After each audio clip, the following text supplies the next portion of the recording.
Let's play some more Elden Rings. And I noticed that when I was um,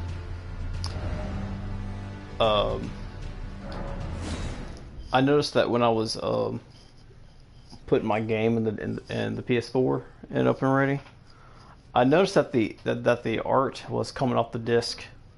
And I'm just like thinking, good God. I've been playing this game so much for 9 months that the artwork has started peeling off the damn disc.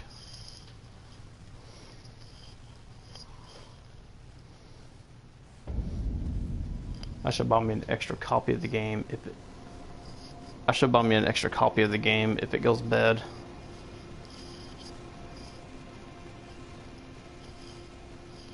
I don't know if the game just like I don't know. If my game just breaks, not breaks, but if the game just stops working because of like the the artwork of it being peeled off. Phone's texting me. See who the hell that is. Obviously, I hate when I get caught blocked when I'm streaming.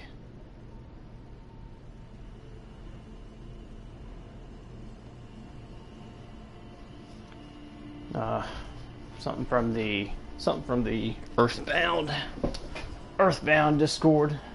I'm in part of a game series I also play too. Earthbound. So, man, I can't believe it's already fixing to be June and everything. We're fixing to come to the month of June. Oh man, that's crazy. It's already this month has surely did flew by pretty quick. I don't know, when you worked about, I don't know, what, 7 whole days and seven days a week every week, and it's like you get like 2 weekends off or something like that. It's kind of crazy for that matter to happen. Okay, let's not look at that. Don't want to look at the Eye of Madness. I want to avoid that at all costs. I can't believe June is already here. It's crazy, y'all. It's not the first of the month and I'm already thinking about that. Don't look. Don't look at the Eye of Madness. Master Frodo, don't look at it. Don't look at the ring. Don't look at the eye. Sam, I'm sorry. Ouch! Get out of there. Ouch. Get out of there. Go. Get.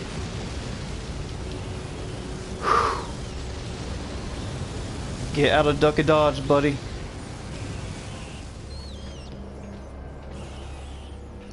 That's some big ass rats.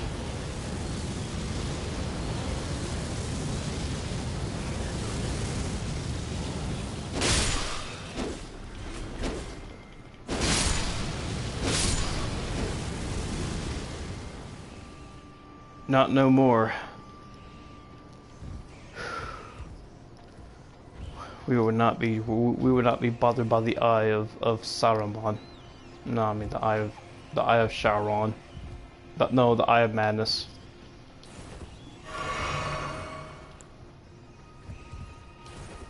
One thing about madness is that it doesn't only strike.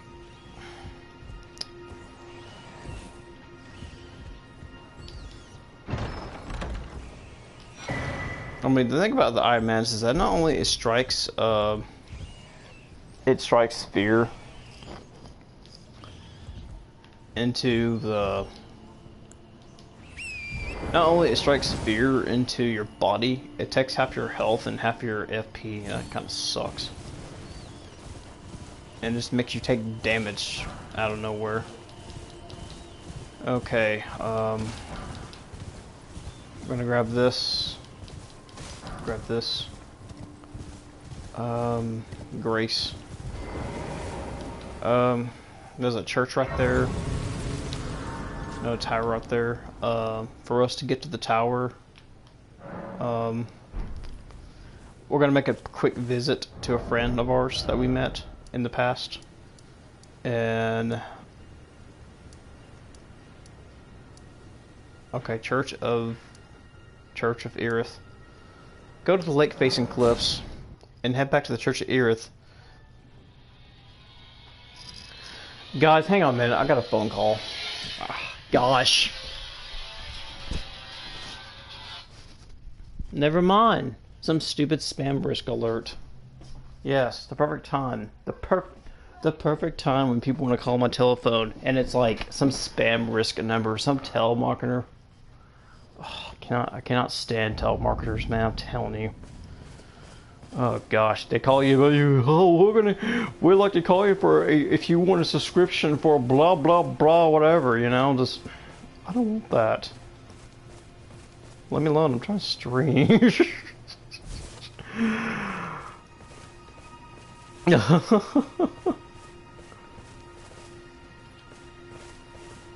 And so.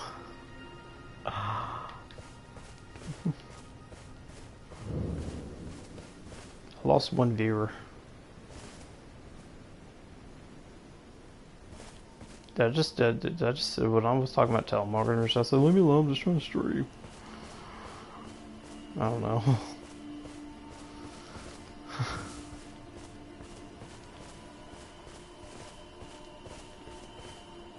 I think I forgot to say this in the beginning too.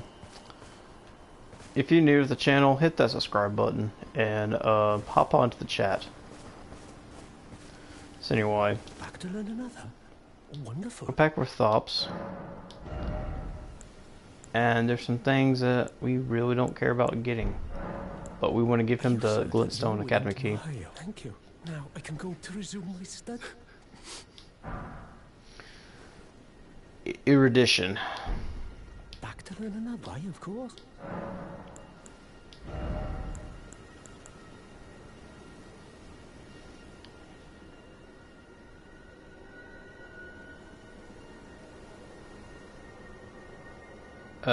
Yeah, it's just like the same with Starlight. It's just light up caves and stuff. Glintstone Arc is just a horizontal version of something we have.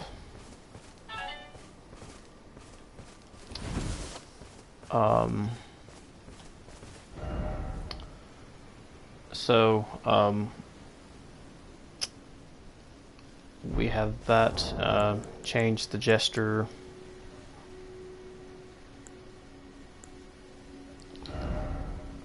To the thing we need. And head back to the Grace up here.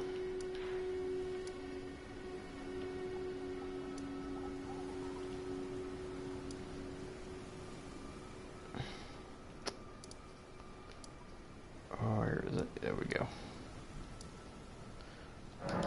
Friendside Flame Village. So I was speaking about June coming up and everything, and Pride Month is coming up, and if y'all go to any events, please be safe out there, y'all. I just heard some pretty bad news from like FBI investigations or something about possible terror attacks going on or crazy extremist shit out there, folks. And I just want y'all to be safe. That's some pretty crazy stuff I heard on the news, like holy crap. It's like unbelievable. I mean, when I hear stuff like that on the news, it kind of scares me. I was like, wow, that's crazy. I'm like, people can't even have a parade for their civil rights anymore because of some stupidity out there. It's just so triggered by something that he doesn't like. Whatever. Honestly, man. We just stop being an asshole and just, you know, let people be who they are, okay? I mean, honestly, I don't care who you are. I don't care what you believe. I don't care. I mean, honestly, I don't care what religion you are. I'm like, as long as it's not a form of forcing an agenda upon me that I don't want to hear every time. I mean, I keep a lot of information about myself privately, quite a bit of. Like I keep my religion private and everything, and I keep my sexuality very private because I'm not too comfortable sharing about it.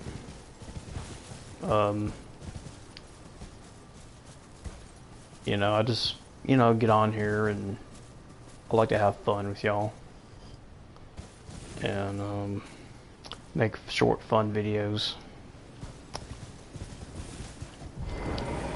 So, there's a magic knot there. We could try fighting it. I'm sure we can see what we can do with it.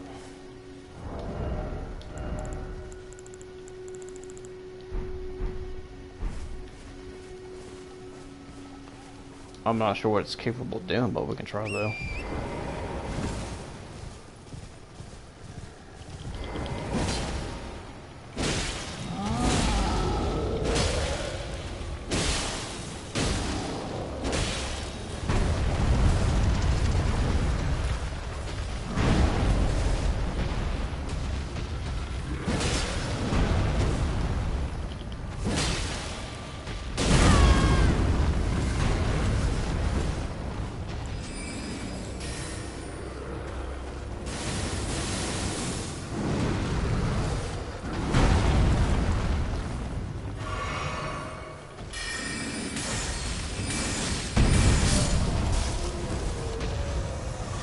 That's not bad.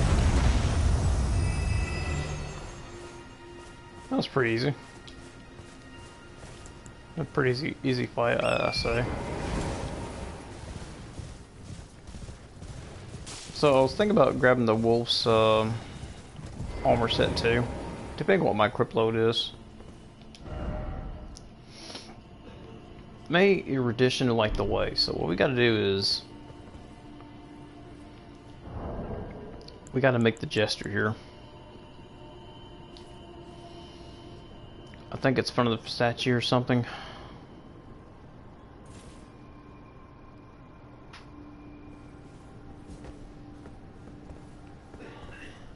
I don't remember. I'm trying to figure this out here, what spot it was.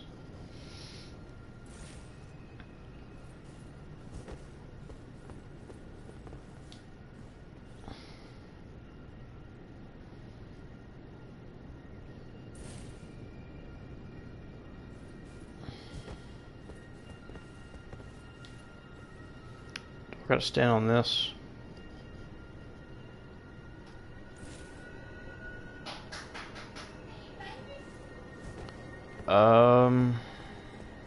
Do I gotta do it in front of this door?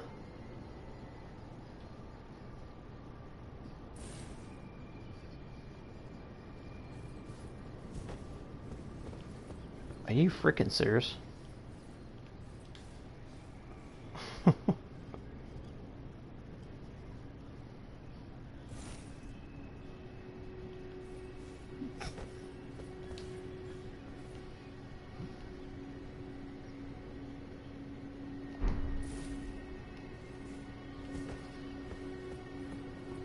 Well, it says, may erudition light the way.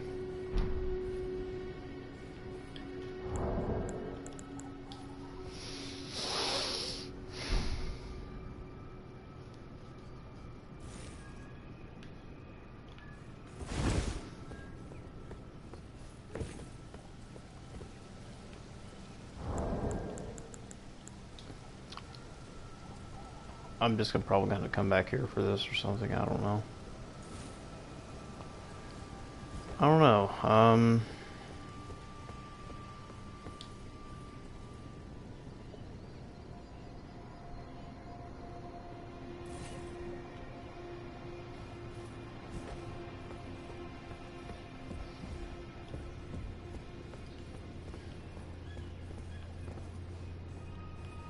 Well, it's definitely far distant, I don't know.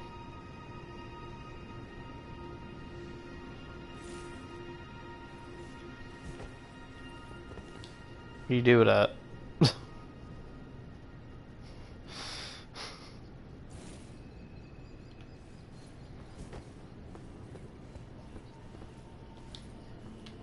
Erudition, show away.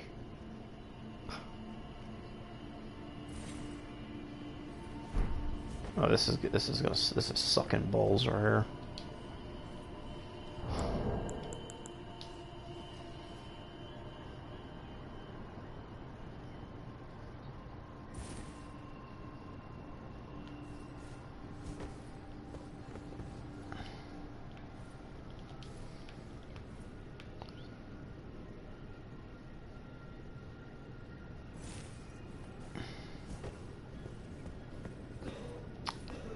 You get this gesture, and you have no idea how it's gonna work.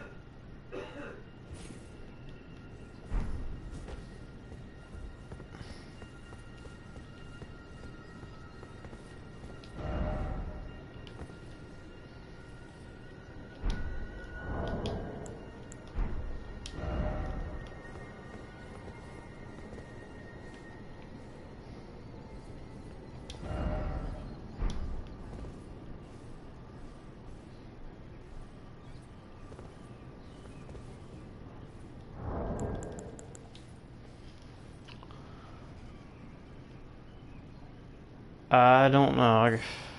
Fudge, I don't know.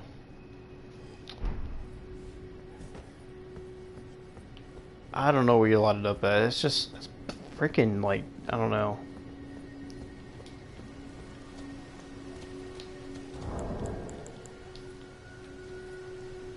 This is like really freaking dumb right now.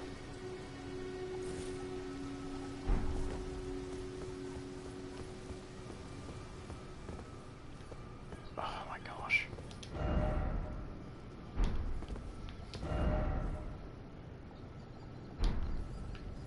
What way? Do I gotta be right here with it? This whole thing got me annoyed with the whole spell of casualty thing in that one quest.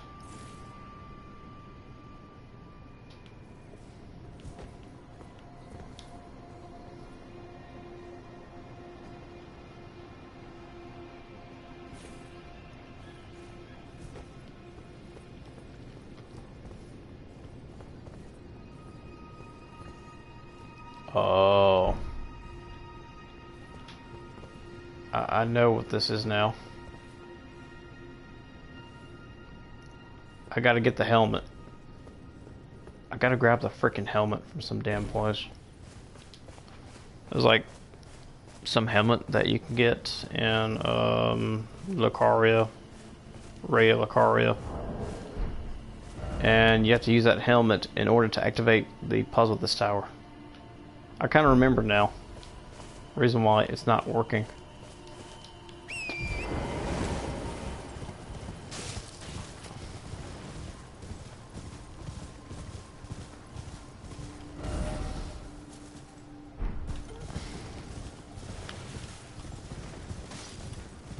Yeah, I see why now. I see why I was acting stupid. I'm like, oh yeah, I gotta have that helmet.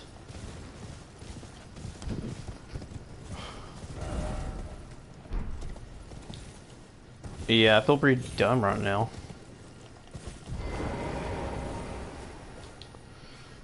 Oh lord. So I checked out Another Crap's Treasure. I thought it looked like a kid's game, but really, it really didn't. It kind of felt like a very you know, teen-rated mature game. I felt kind of wrong about that. Although it looks like a pretty cool game though.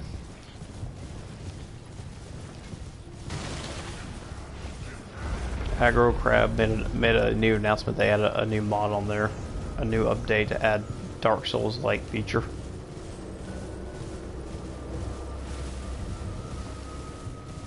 Okay, here we go.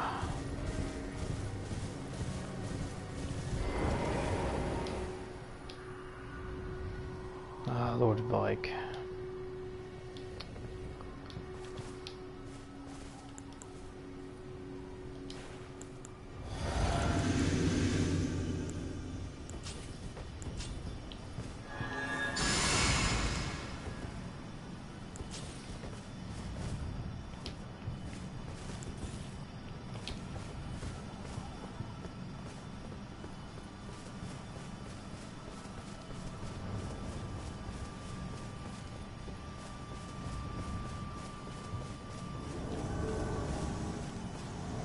He's behind me.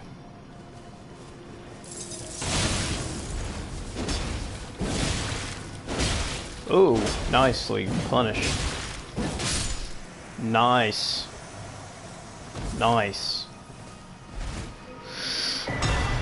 Fingerprint grape and Vike's War Spear. A weapon that really sucks in PvE. Finger Maiden Fillet, robe, shoes, and dye the Clover Maiden's blood. Nice. And pick up a Sacred Tear. Nice.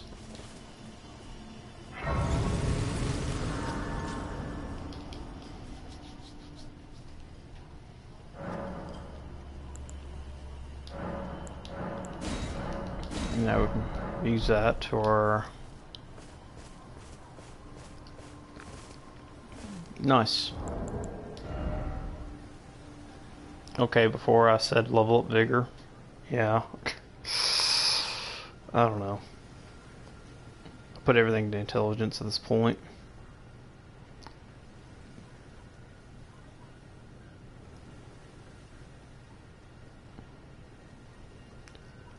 I like to have at least 30 mine.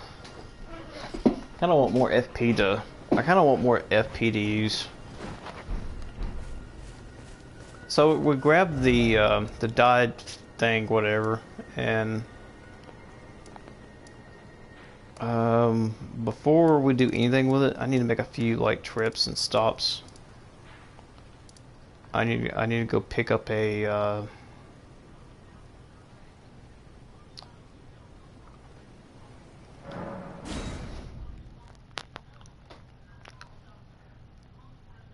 I need to go pick up a longbow and some arrows. I'll have to pick up some arrows here. Firmo Santa Claus here. For real, I saw this guy and I was like, Santa Claus? Merchant Calais. Wait. Once left, you're back.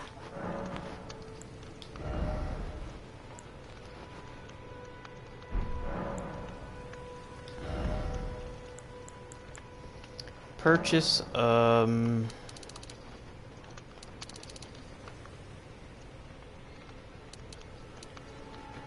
about 200 arrows. Goodbye. And go back to, Tabor's of Lost Grace. And we want to pick up a, longbow. Gosh, I've been having that song stuck in my head all day. It's been playing over and over and over since I watched that video. It's like just sitting there living rent free all day in my head, and I can't resist myself to not to sing it.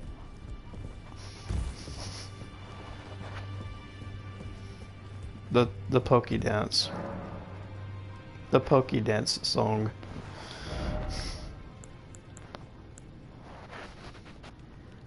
Okay. Let's go and pick up the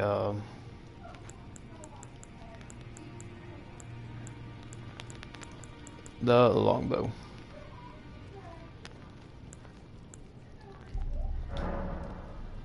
Longbow, and we also want to buy the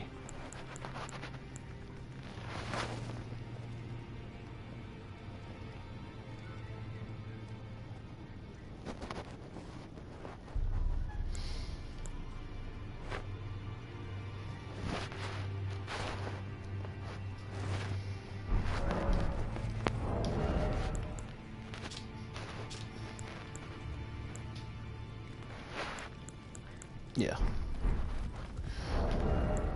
And the longbow, of course, we need about at least. Oh wow, we have 14. Nice. We don't have to go out. Good. We got the dexterity we need for the bow, because, you know, if I didn't have enough dexterity, you know, I have to go to Varoth and grab that thing, that forbidden thing that I really don't like to use. Game clip. Hey, what's up, bro? Welcome to the stream. Welcome to the chat. Oh, man. There's nothing like getting home from work and just popping in some Elden Ring. Oh, man. It feels so crazy, like...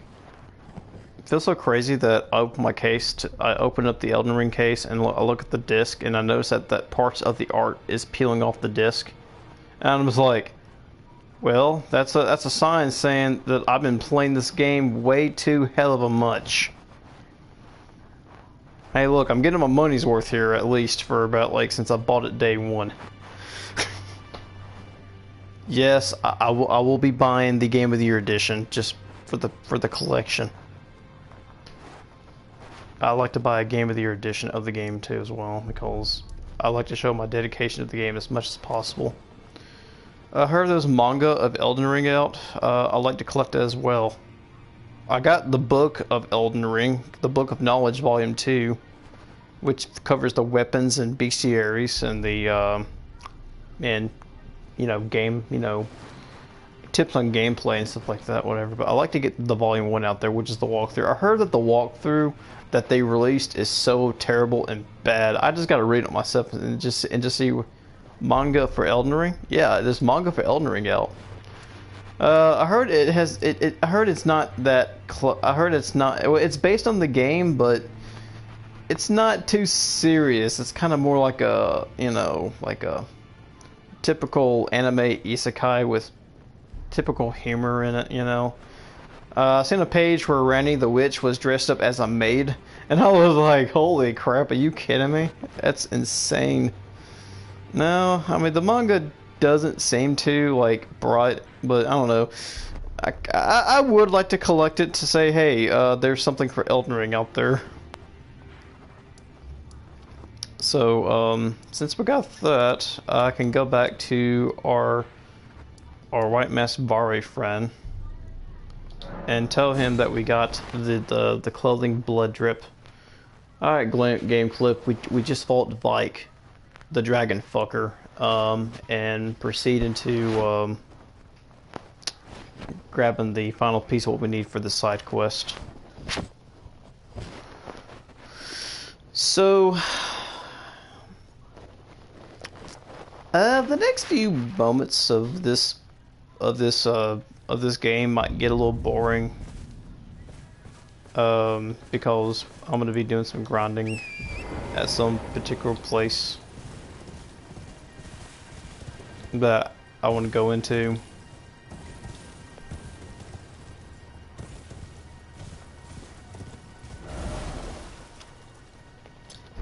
By the way, I learned that the lore of Vike and a bunch of other characters. Oh yeah, totally. Yeah, there's a lot of info about Vike. Vike was actually the Tarnished that almost became Elden Lord, but he somehow took the power of the Three Fingers under the depths of Lindale Castle. And yes, he took in the power to become the Lord of Chaos. So apparently he had a maiden that was helping him through his journey, and then somehow he didn't want to be he didn't want to burn his maiden. Exactly. He didn't want to burn his maiden, so he chose to become the Lord of Chaos. That's like choosing to become the Sith Lord. Is this possible to learn this power of Master? You ever heard the story of Darth Plagueis? I can't remember. Whatever. Old Star Wars lore. Anyway, he didn't want to burn his maiden. Yeah, and then so he became the Lord of Chaos. He became friends with the dragon Lenciax, and they had some kind of relationship going on.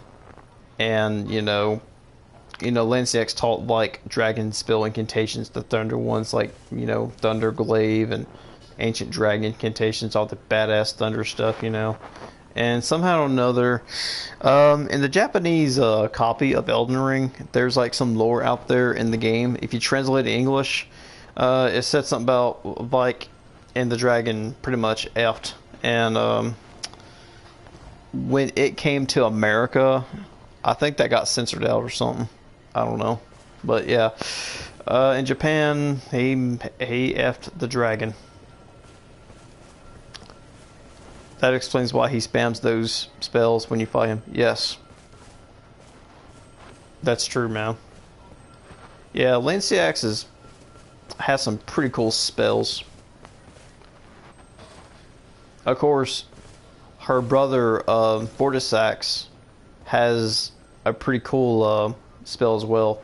Not the Thunder Death, but the double like thunder spears that you can, have in your hand when you're, double dragon something spear. I don't know.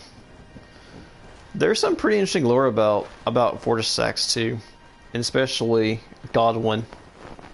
Godwin and Vortisax became really close friends after a truce has been sworn down after he attacked his castle or something like that, or Lindell. And the quest with Fia wants to find the body of Godwin and lay with him and give him another chance at life. But Vortisax comes up out of nowhere and just refuses you to let Fia to succeed. And when you're fighting Lich Dragon Vortisax, the music is very dramatic. The fuck? Wait. Okay. Wait. Okay. She want to what? Yes, Fia, the deathbed companion, lays with dead people. She's that one. She's that weird chick in the round table. Um. That's always talking about. She lays with dead people to give them a second chance in life. The question is, does she like do something with the body that's very necrophiliac, or does she just lays there, hugs them in warmth? I don't know. I'm after all George, the one that gives you hugs and yeah, that one. She gives you hugs and stuff and blesses with the Baldachins, which the Baldachins are stupid. Get rid of them. They're just a curse in your inventory. They shave off like 5% of your HP. And just get rid of it. Yeah, that's kind of strange how she does that. But anyway, this game is the story is by George Martin himself. So of course, he would write some weird shit, just like he would always do. It's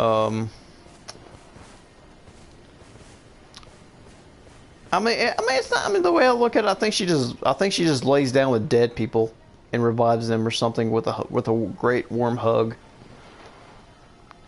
And there's no way there's no way she could like, I don't know. I mean, there's just not enough lore to explain that one. And she done that with the dead people. Ooh. But I don't know. D, the one that's in there with you. I'm like, he actually called her a rotten whore in one part of the quest, and I'm just like thinking, wait a minute, did she like really just, I don't know. But anyway, here's our friend here that keeps on calling us LOL. Here's our weird friend here that keeps on calling us maidenless. My lambkin. You've completed your final trial, and with this, you are a formal inductee. A knight who will assist Luminary Moog, the Lord of Blood, in the establishment of a new dynasty. Now, give me your finger. This part is weird, y'all. Will be an immutable badge of honor once it settles inside of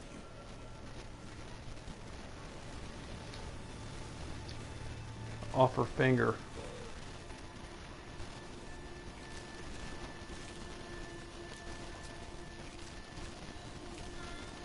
Oh, good heavens.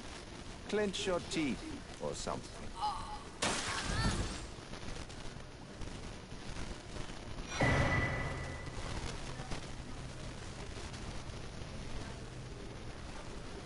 I have no idea Never forget, for it is what binds what you. he did to our finger, but I'm You thinking have the like, sweetest scream, my lambkin.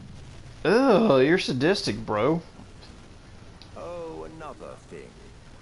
You should have this. Pure Blood Knight's medal. That is what we need to get to the Medal Mogwin's granted palace. by the new Mogwin dynasty, with the power to grant audience with Luminary Moog. I've gone out of my way. I don't to want to grant provide audience with a pedo but you Mog mustn't with a use it pedo just omen. yet. The meeting must wait. I would like to until the kill him Mogwin to dynasty avenge what he did to commences. Mikola, Luminary Moog but yet we can't do that slumbers yet. We're not silent strong in the enough. We must endure. I mean, our weapon's at a plus No. 15. I don't think it's not that strong enough at that point, though. Ah, it is trying. One day you will be elevated, deservedly, basking in love. Right, my lambkin? I'm not your damn lambkin. Wait, that could be badass if they added that to the DLC. That'd be cool, actually, yeah. Definitely. Additional lore about, you know, the situation we're at right now. That'd be great. I hope they added, you know, lore about what we all ask about in the DLC. And also, I'm glad they're adding Saint Trina as a character. And I heard that the woman that we saw in the beginning of the story trailer was Queen America herself. And all I know, the person talking in the trailer, I have no idea who was talking. I always thought it was either America or Mikola. And there was a new character that we saw. She had like blonde hair, looked like she wielded a sword, and you know, all I know, it could be a brand new, like maybe NPC or something, or maybe like could it be a brand new boss-like character that's twice as strong as Millennia? Man, we just have to find out next month. But yeah, I know exactly what build I'm gonna use for my DLC. Of course, my Dexterity Arcane Quality build. And yes, I call it quality because it has 65 strength added on to the... Elden Ring gives me Skyrim lore hype. Oh my gosh, I love Skyrim. Dude, I got Skyrim for the PS4. If I started playing Skyrim right now, I would never stop playing, man. That game, oh my gosh, I was like 15 when it first came out, and that game became my game of that year. Look, I got that for Christmas. No, I was kind of still stuck in. I was kind of still stuck on playing Legend of Zelda Skyward Sword on the Nintendo Wii at the time when that game came out. But when Skyward came out, oh gosh, it was like the only game I played for the entire year. Couldn't stop playing. I was playing the game till I was still playing the game in my sophomore year. Always wondering for for the DLC and stuff, but. So he said that we cannot use that yet. Well, you know what? You know what? Guess what, y'all? I'm going to use the Pure Blood medallion in front of him, and he can't do jack shit.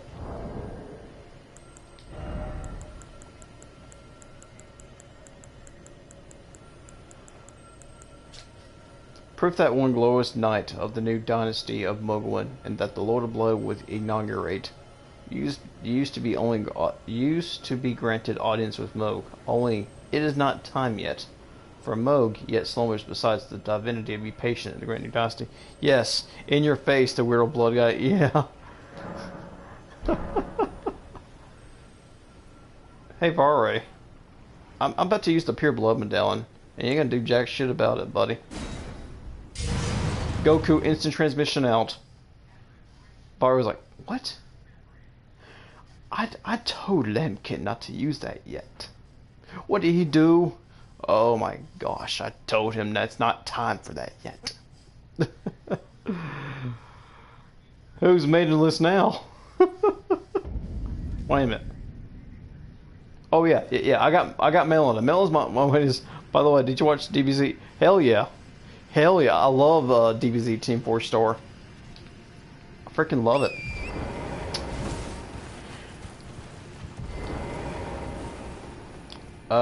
While you're there, go ahead and grab the map here. I am not going up there yet. There's some very dangerous enemies up there. Honestly, I'm just not going to attempt myself to go up there yet. I mean, we at our level, we shouldn't even be here yet.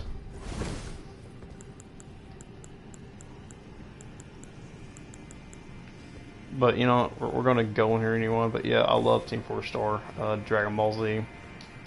I even love their Hell for Infinite Loser series, where you got Cell and Frieza just agging at each other. You know, just agging at each other and just, you know, that's hilarious. I love it.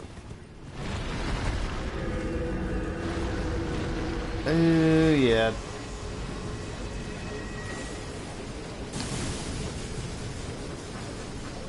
Yeah, this guy's like annoying. Keep going up. Go all the way up here. Get away from these guys.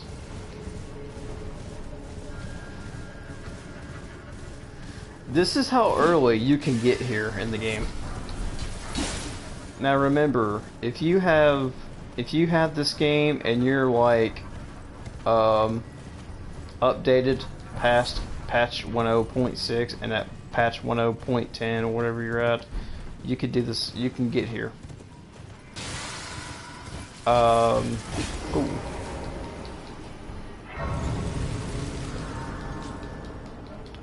Okay, good, good. Let's see. So I use 1.10. Good. Yeah, yeah, bro. You can actually do this yourself. So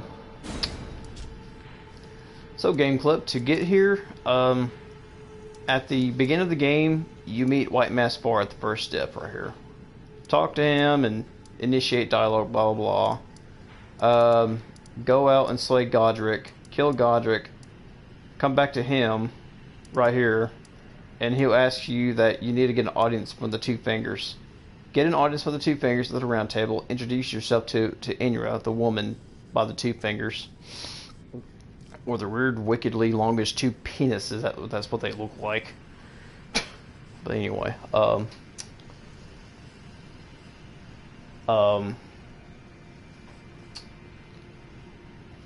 so head down. You go back to him, and there'll be like a sign saying, "My lambkin, I am located at the Church of Roses in Lake Liurnia," that's right here, right? So you go up to him, you talk to him. He'll ask you about the Two Fingers. Tell him that they don't intrigue me at all. Then he'll issue an item called the Bloody Finger, which is used to invade in PvP online only. You have to use that item to invade and go back to him. But if you don't have PS Plus or subscription fee to play online, there's a way to bypass that. So there's an area that you can go at that will completely bypass the online functionality, where you get to Lindell. Once you get to Lindell, if you take the Grand Lift of Dectus, or if you take the pathway from after defeating the magma wyvern thingy, that whatever it is, I don't know. You might end up around somewhere in here, and you'll be at the Urtree Gazing Hill or somewhat, you know. From right here or here right here, make your way towards the bridge here. Go from right here. Make your way for the path right here, and there's a site of grace under this bridge right here. Under the bridge is a site of grace, so you might need to make your way around here, drop down safely with Torrent to get to the side of grace. Now follow the pathway. Ignore the ops and the carriage. Don't get near the ops. go to the Rife Blood Ruins. Go find the invasion symbol somewhere, and you initiate a battle with Magnus the Beastmaster or something like that. He was that guy we were fighting yesterday that you said, "Oh, that was simple and easy." Which, yeah, it's not too bad. Fighting him, he would drop the a weapon or some sort that you can also get another one from around over here, from the carriage over here. Which actually, that weapon's pretty badass. So, and he would also drop a Somber Smith in 7. No, not 6. Oh, and how about the Blood Maiden? And how do you get that? Okay, I'll explain it to you. Okay, so you defeat him. That will completely bypass the portion of the quest where you got to go online and play on PvP, invasion, whatever. But this will bypass it. Now, once you defeat that invasion over there, return back to Church of Roses, Blood Church Roses, whatever it is. Go back to Vare and talk to him, and he'll say, "Oh, I'm glad that you enjoy using my little item, a lambkin." He'll give you like a piece of cloth that he wants you to drip it into the blood of a maiden. He'll explain to you that it can be from the blood of anyone's maiden. And to find out where you have to go and attain this blood, and is to head. You want to head back to the Grand Lift of Dectus and make your way down here. Make your way down here, right? And get to the Frenzy Flame Tower. Now, don't look at the eye. The eye will make you go madness, and that will take half your HP and your FP, and it sucks. Now, try looking at the wall or the side of the mountain to not look at the eye. That way you can just bypass it. There'll be some 3 rats you have to skip around over, or if you're strong enough, you could probably kill those rats or something, but I don't know. Skip around the rats, climb up the ladder, kill these 3 guys up here that's making the madness eye appear. Now, after that, make your way to the side of Grace to Frenzy Flame Village outskirts, and make your way towards the Frenzy Flame Village. And once you're there, head around here, up here. Where was it?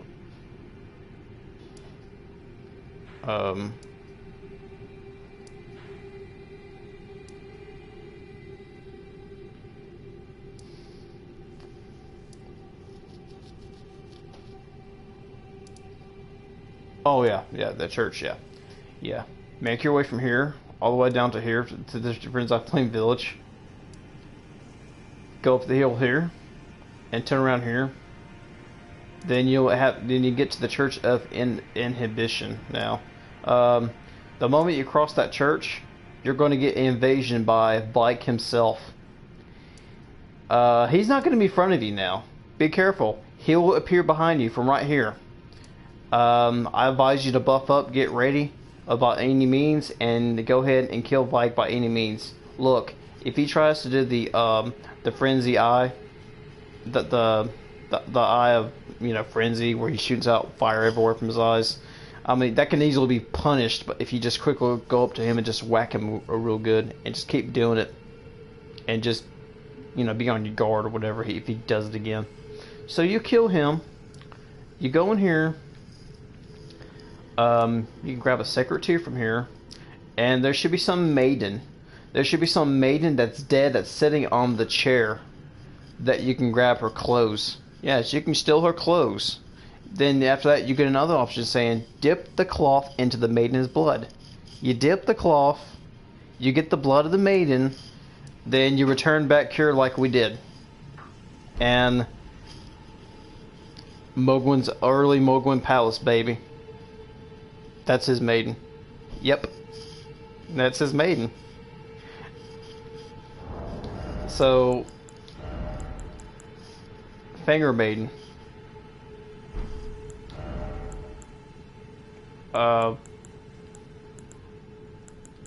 Finger Maiden robe. And the Finger Maiden shoes. Yeah, that's Mike's Maiden's clothes we took and stole. Yes. That's how you do it. That's how you get to Mogwin's Palace. For the longest time, I didn't know that. I was playing this game for about 7 months, and I didn't know this. You know how I was trying to get to Mogwin's Palace for the longest time? The most dumb and stupidest way as possible that I shouldn't have been doing it. Look. I made my way to the Albinort's village. Killed the old man, took the Hallotree medallion. Waited until I got...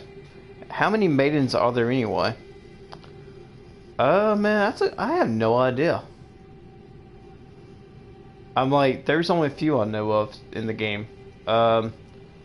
Maiden Thorolane, or Thorolon, her name is. Vike's Maiden, and Melina. And Randy the Witch, if you count her. Something like that, but you know, I was getting the Hallotree medallion from right here, and after I beat Morgott, I made my way to the mountain's hilltop, and I had to defeat Commander Nihal and Castle Sol, a hard fight, to get that. And then I had to go to the consecrated snowfields, fight some invasion. Yes, guys, I was doing it for way too long. When I found this was the method to use, oh my gosh, it's such a lifesaver. So what we want to do, we want to equip our bow here. Equip our arrows that we bought.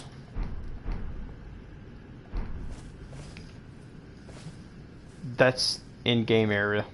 Yeah, that is in-game area. Pretty much almost in-game area. But this method right here is pretty easy to do. I'm like, once you get a little stronger, go do White Mask Barley's quest. I mean, you won't regret it. You get a pretty cool sick spot to go rune farming. And you just keep you just go shoot this bird right here, and you'll let him drop off the ledge.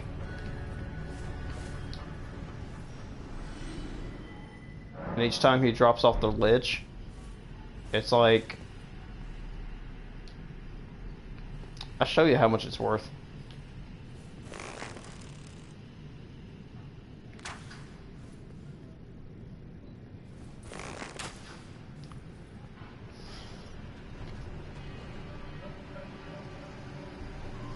No, each time you shoot this bird, it's worth about like 11,000 runes. You can keep doing this over and over again. So you talk about that the dragon in Dragon's Pearl Kayla that you kill with the blood loss, and you go back to like, now this right here is kind of a little bit more faster. Easy runes, yeah, it's pretty easy runes, man. You can do this over and over as many times as you like. Now you see, what I'm doing here is I'm gonna grind for some runes here, and I kind of want to increase my FP. You know, I kind of want to increase my mind up a little bit.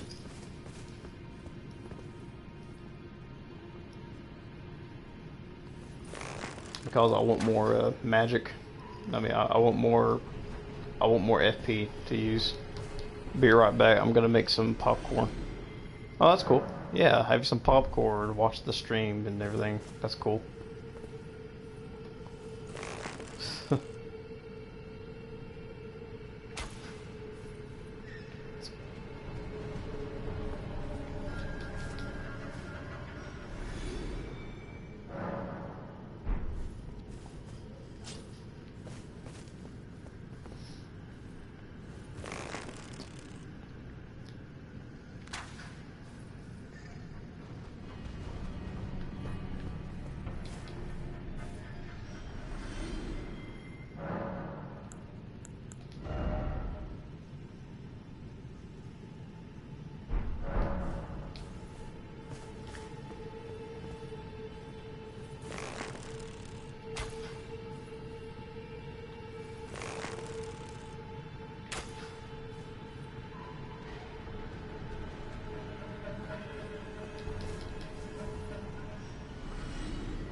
I don't know. I had it stuck in my head all day. That Pokey Dance song.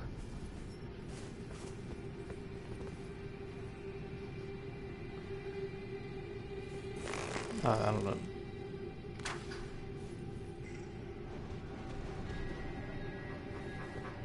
Body by Bung Boom or something, I don't know.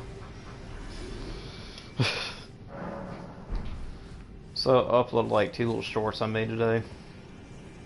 One to me reenacting to the latest video by Only Waifu.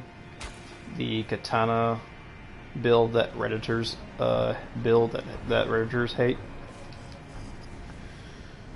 And I upload another video of me just telling you how important it is to level up Vigor is, or else I might do something. And no, it would not be on your face. No, it would not be on your face.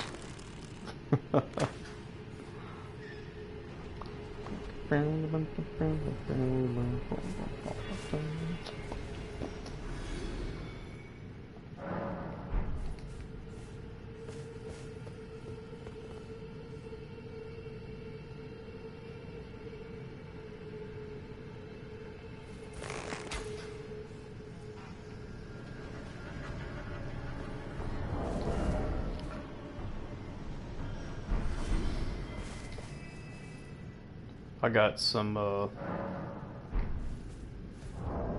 I got 72% something of the equip load I got. I need to have at least, I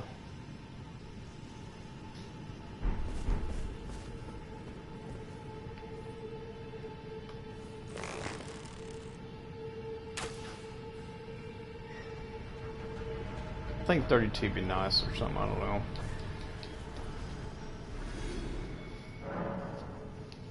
I'll probably honestly leave that up to whenever I get a certain piece of armor I want. I'm thinking about alternating Blide's armor, you know. I mean, I don't need no heavy armor for my character.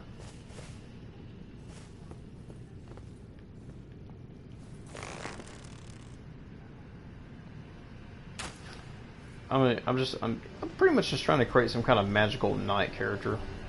You know, I have in mind doing. You see how fast this is? This is actually more faster if you do it this way.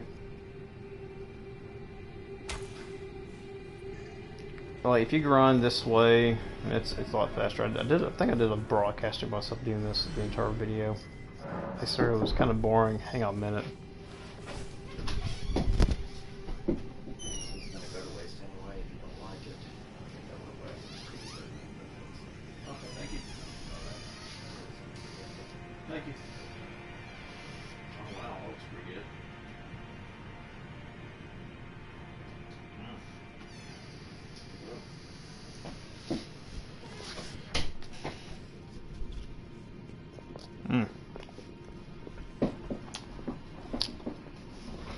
Mm. My stepdad made some little something to throw in. He made some kind of like burrito with like a Polish sausage in the middle of it. And I freaking love sausage, y'all. Big old fat girthy long length sausage, man. We all love a big girthy swords.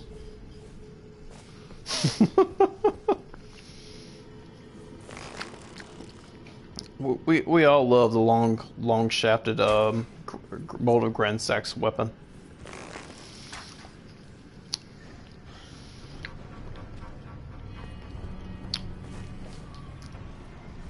It's actually pretty good. I'm glad I can eat this by hand too, because, you know, I gotta use a knife and fork to eat most of everything I want. On stream, I have eaten spaghetti, and it sounded kind of awkward.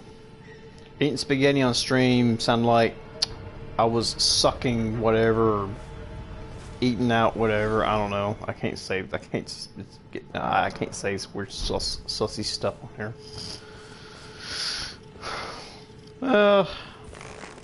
I kind of leave that. In the Discord.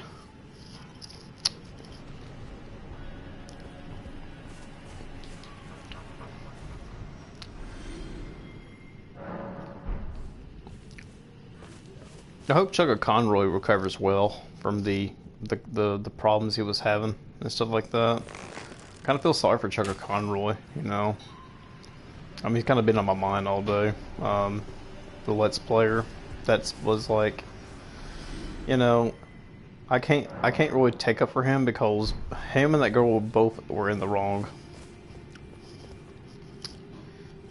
You know, Lady Emily used this opportunity to expose to him on Discord, knowing that she fled full-blown consent on.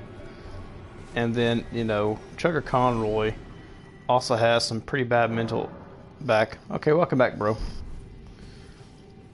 I was just talking about that Chugga Conroy incident on YouTube. I heard about one of my favorite Let's Players back in the day. I watched him when I was a kid.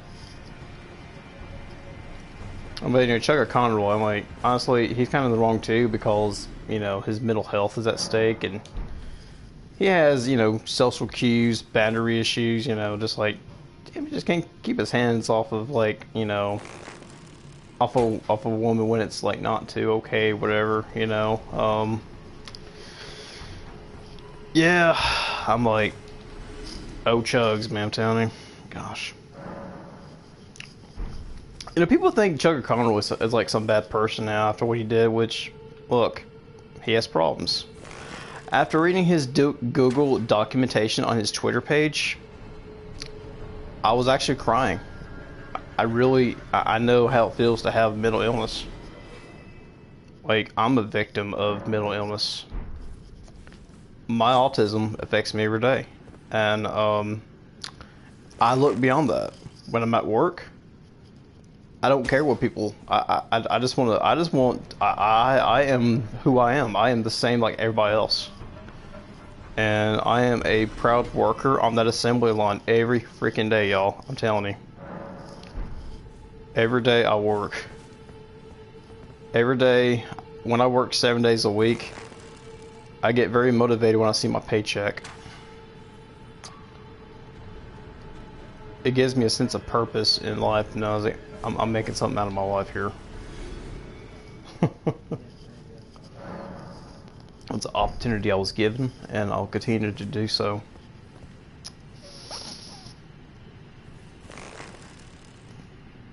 Gosh, like I said a while ago, June has came too quick. The month of June has came so quick. It's coming too quick. For real, working hard and playing games, that's the life, bro. For real, man. That's the life, man, for real. That is the life. I work every day, but I come home to play video games, and I like to eat, you know, a good meal or something. You know, right now I'm eating this,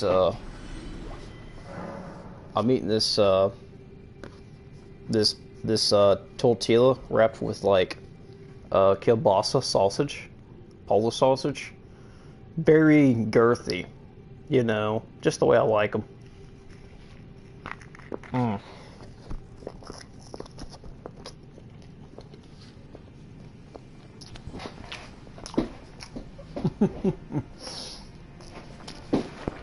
I know I'll leave. I know I know it maybe look weird. I'll leave a lot of like sus overtones in my short videos.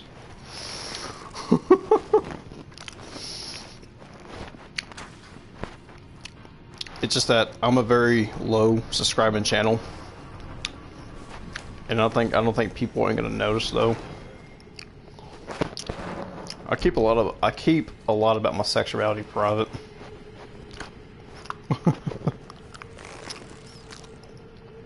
Because, you know, I don't know, I haven't got that question asked in my life on YouTube yet. I think it'd be kind of hard to talk about it though. But I am very open about my autism. And I will not leave my mental health unchecked at all. Also, some things that started to come out usually about aliens and demons. Like, what the fuck's going on in the world?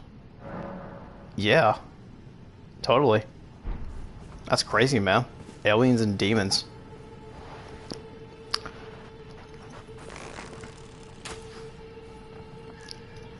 You know, I keep my religion private as a Christian, you know, and as a Christian, you know, I'm aware of like things I hear on the news about weird stories about aliens and demons. I'm like, there's no way this can happen. You know. But I do believe that there is demon possessions.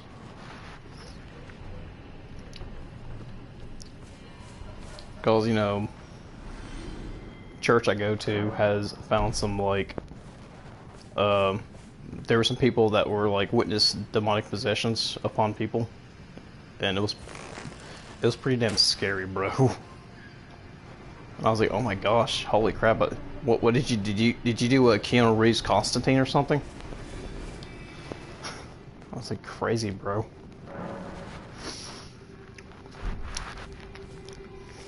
Yeah, June has came so quick.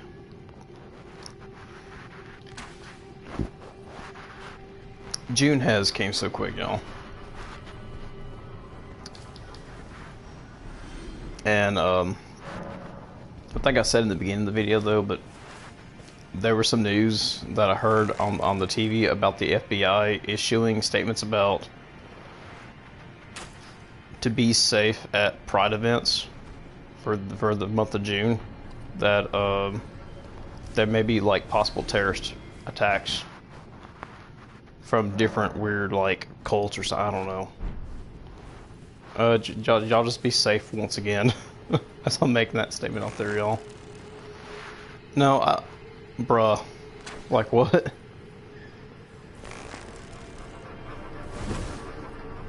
Yeah, for real. Y'all just be safe out there. If y'all go into any of these events, like a lot of scary stuff going on right now.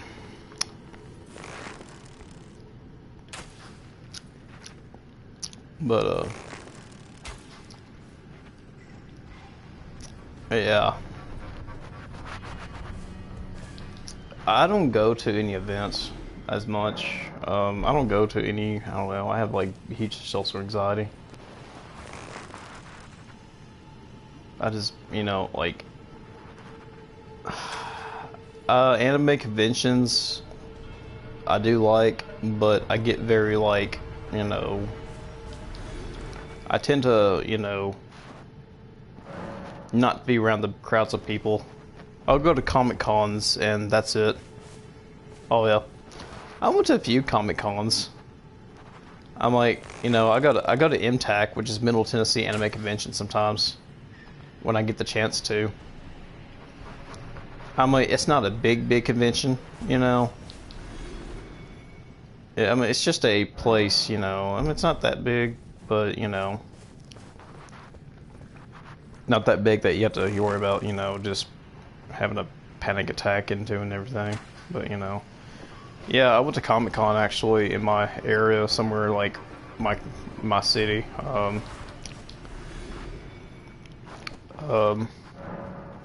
There was like a booth signing for Freddy Krueger from, you know, Robert Englund from Nightmare on Elm Street. A booth of him just being opened up to the public. You know, he was out there signing autographs, and, you know, that was pretty cool. You know. Oh, man. Whew. I don't watch that very many scary movies as much. I do like Chucky, though. Chucky's kind of funny. I don't know. Something about Chucky, I can just watch and laugh my ass off because the funny antics I see on there. Comic books. I mean, when I was a kid growing up, Spider-Man was my favorite comic book, and Batman. By the way, did you see the meteor drop from the sky? Yeah, I heard about that. Crazy thing that I see on the news this morning. I was watching the TV at my job, at the break room, and I was like, holy shit. Meteorite's coming down.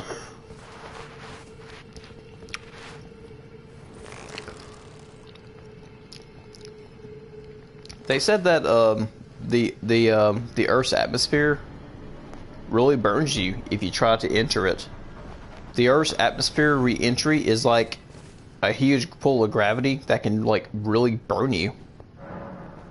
And maybe that's what caused the meteorite to head towards Earth. I mean, it reminds me of that one scene in, you know, in Mobile Suit Gundam.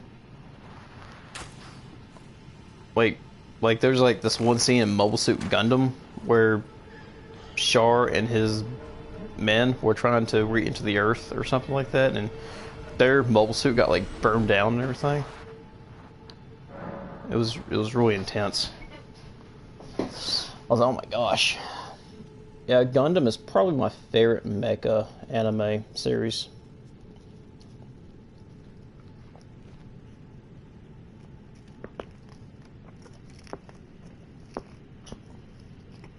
Mm.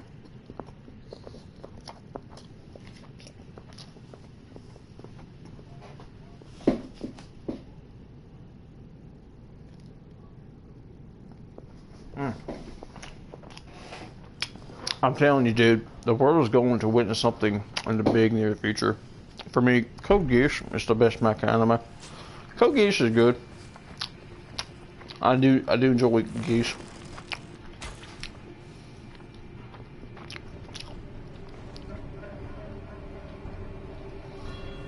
I remember watching it on Adult Swim when it first came.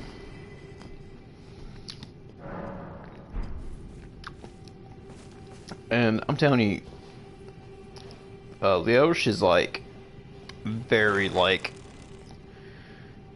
that guy. I mean, for being a main character, that guy was crazy. I mean, he didn't have to do anything. He could just look at you and you're dead.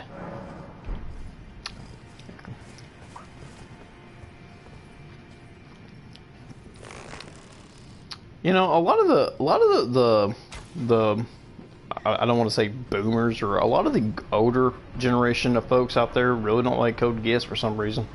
I don't know why. I like it. It's good. Look, I like the older stuff too. I love Gundam. I really enjoy watching Gundam. I mean, when it comes to Gundam, I really love the UC Timeline Gundam series. Like, we're talking about things from Mobile Suit Gundam to Mobile Suit Gundam Zeta to Gundam Double Zeta, Gundam Unicorn. I love Gundam G Fighter, and I enjoy Gundam Wing. I know Gundam Wing gets shit on a lot, but I love it. I don't care. Shut up. I enjoy Gundam Wing because, gosh, no homo. Hero is just a heartthrob. Anyway.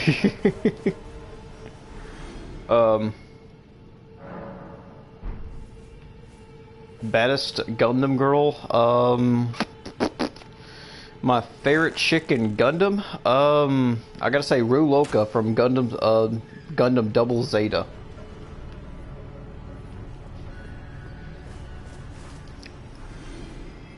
Yeah, I'll probably say Camille Bidon's pretty cute, but you know, I mean, he's a very interesting character. He's probably one of my favorite protagonists when it comes to Gundam. I can really sympathize with his character, you know, quite a bit. I don't know.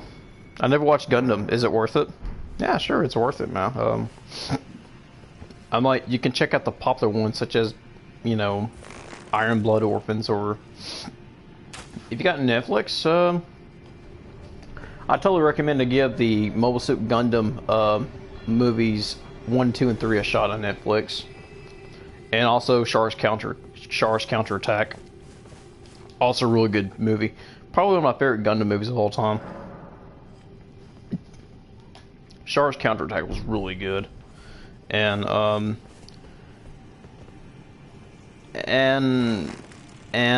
movie Hathaway, it was kind of like a direct sequel to Char's Counterattack, though.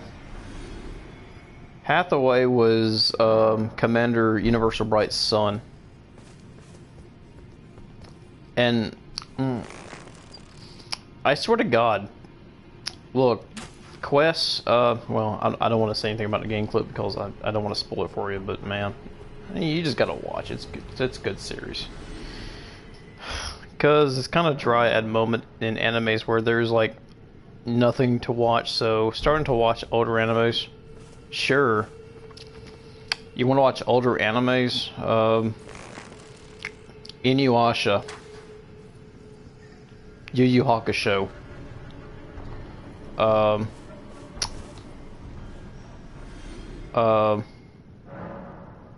the original Naruto, if you've never seen it.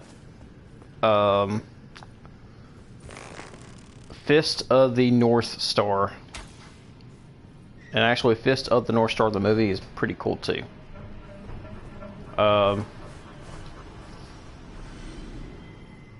Robotech.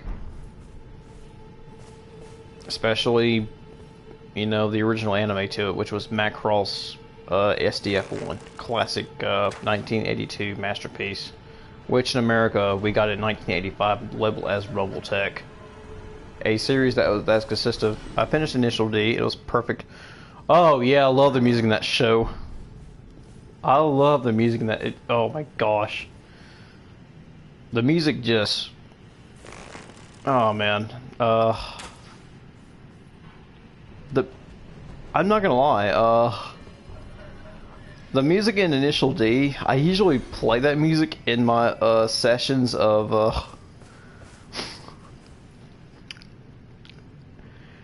go ahead and laugh, I don't care. I use the music of Initial D sometimes in my edging sessions. I'm not gonna lie, y'all. I just, you know, forgive me. It's just good music to, you know, to look at, you know, to, you know, Discord the boys, and you know, you're just, you know. I'm sorry. It got a little. Oh man. Sometimes I have no filter.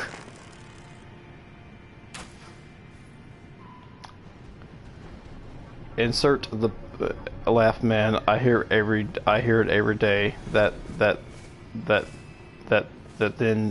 thing is fire. That thing is fire. Hell yeah, the soundtrack is fire. Oh yeah, very fire. I added it to my workout playlist. Yeah. I added it to my edging session playlist. I took a bunch of music that I use it for my, you know, when I'm just edging. I added that music. I added any anime music that I just like that gives me the beat, you know, and use that. I also listen to I also listen to quite a bit of pop music. Cause pop music and edging just works well together. You just get that, you know, sexy pop beats. You just, you know. I enjoy that quite a bit. I mean, I think Lady Gaga makes the best like music for that, and anything synth pop, you know, it definitely gets you going on the edge. For the edging. I usually put on repeat. Edge, going, you know, those. Okay. Also, the Cell Perfect theme OST is the best thing I ever heard in a while. I don't know how I did pay attention to when I first watched the DBZ.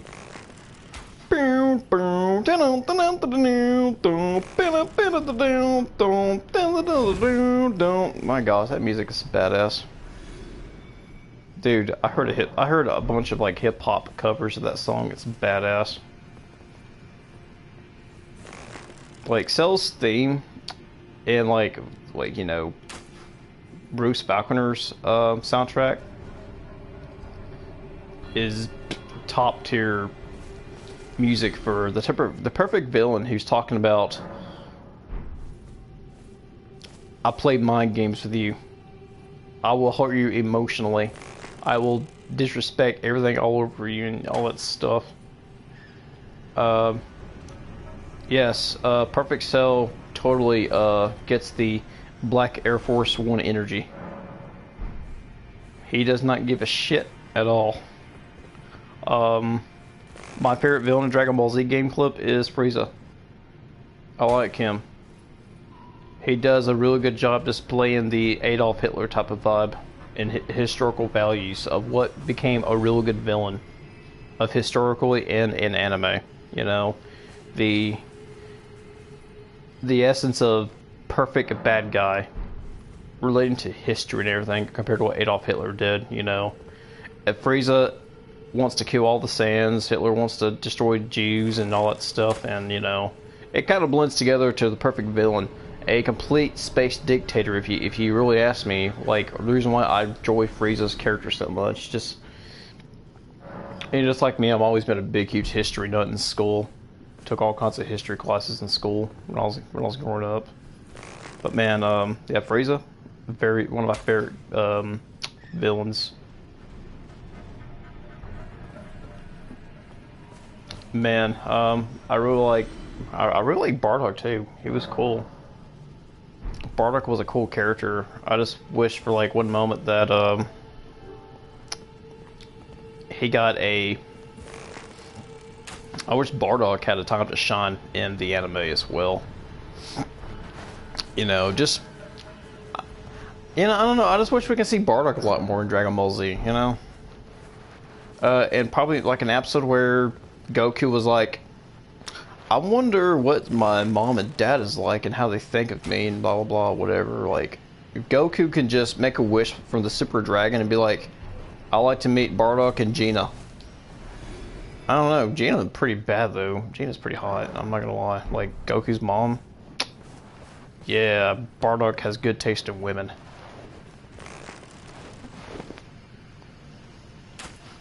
To be honest, I don't feel bad for him when he died. Oh wow, interesting. Wow, holy crap, game clip. When I saw Bardock died, I was like, damn, dude. So that's how it happened? You were this true, strong, Saiyan warrior, and not even your powerful blast could kill him? Frieza just like, fuck it, I'm just gonna end it all. With a big-ass death ball.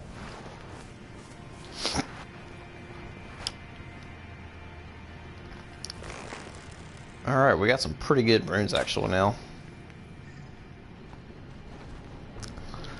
Yeah, I think we're at a pretty good state here. He killed countless races. Yeah, he did.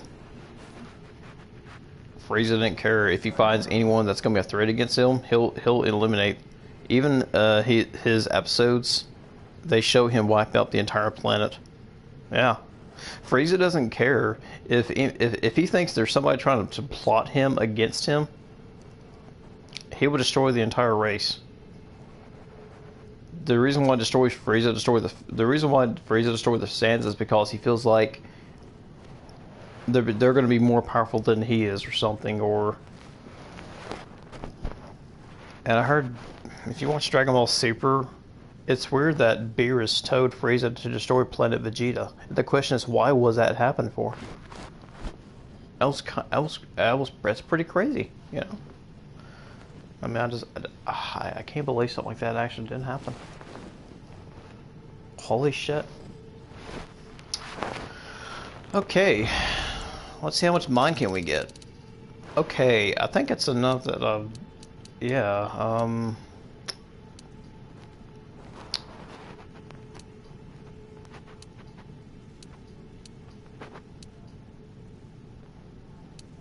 yeah, 32 mine's pretty good here.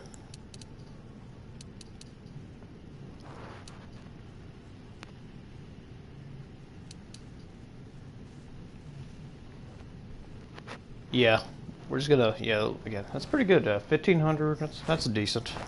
Pretty decent if you ask me. We've got 110 already, so we got,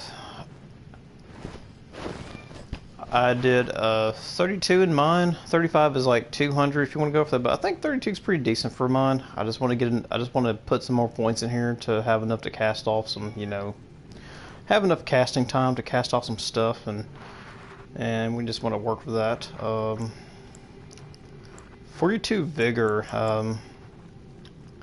That's pretty nice. I actually kind of want to level up intelligence a little bit while I'm here.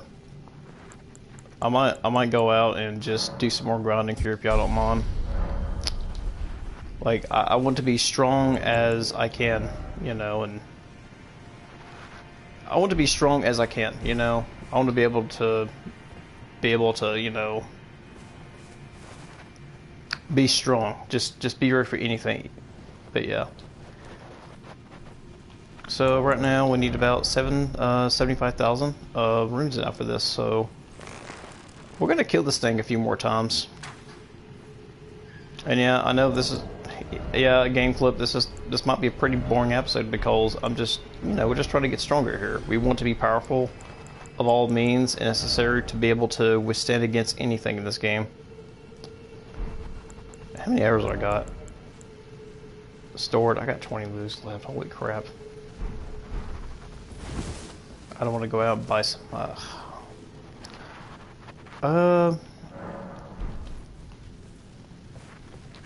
Sure. Let's try to use all these arrows that we can. Okay, y'all. If I ran out of all these arrows, I will use whatever runes I have to spin on to increase my levels. The rest of them, whatever. So you know our FP is pretty much bigger now. We got big FPP. HP looking pretty good size PP.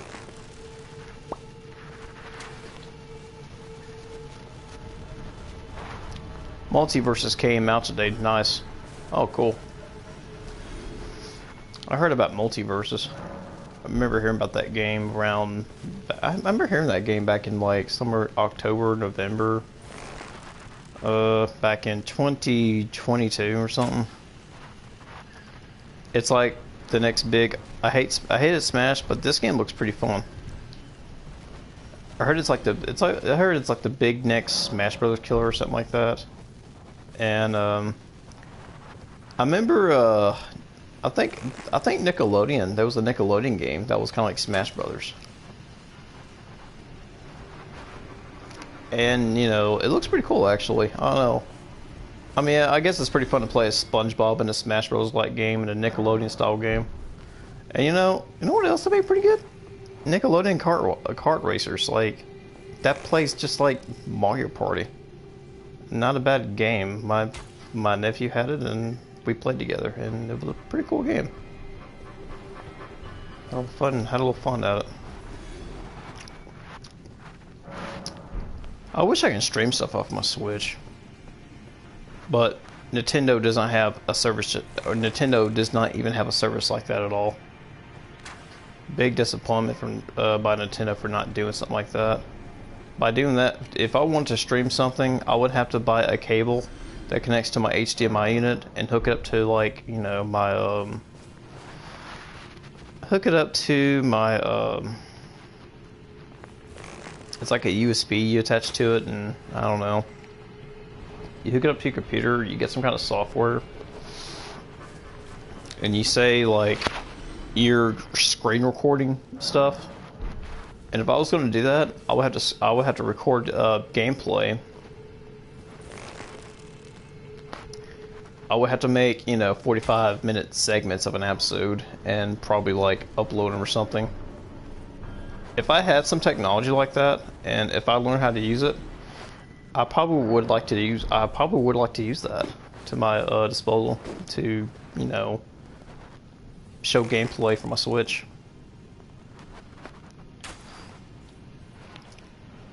I played some Castlevania on it the other day. I was playing Castlevania, the collection set.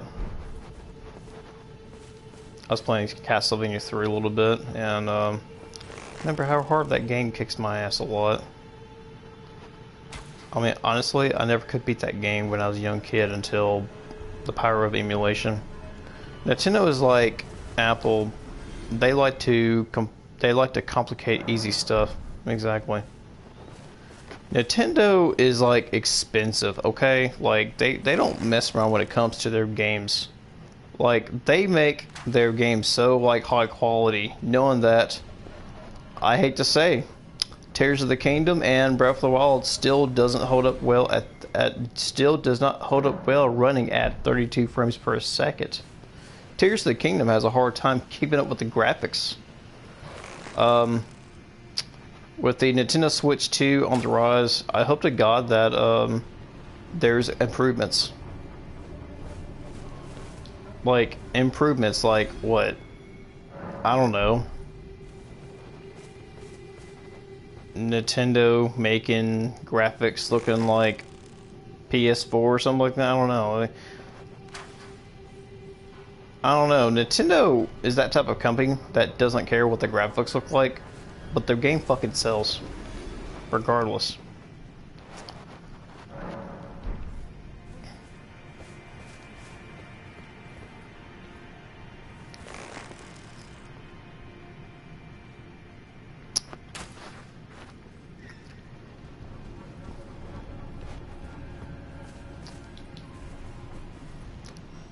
I don't know if it happens to y'all, but you ever played a game so much where you took the disc out of the console, the artwork of the disc starts to come and peel off for some reason? I wonder if that's a sign like if you play this game too much, which in other words, I'm wearing the hell out of Elden Ring almost every day. And like part of the disc artwork is coming off, like honestly. I was like, damn. Piece of the artwork of this game is coming off on the disc. From what I heard, Blu-ray discs have good quality. They said something like that happens, it ain't shit. You know, to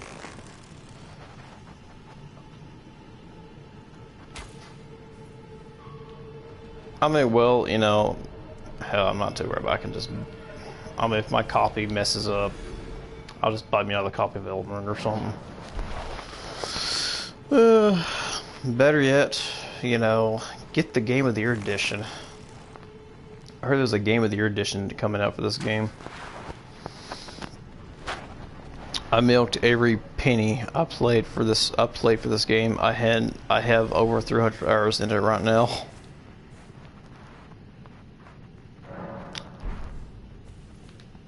When you play Elden Ring for like 300, okay.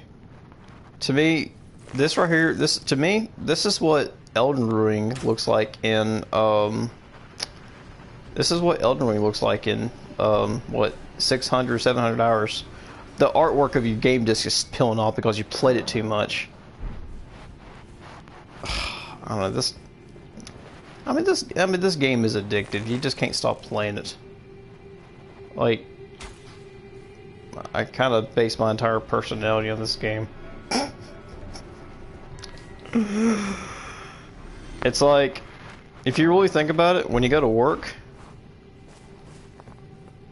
you're kind of out there out there grinding for runes. And when you come across a difficult problem at your job, it's like a hard boss fight that you can't beat, but there's a way out of it, though. And break time is your time to rest at the side of grace.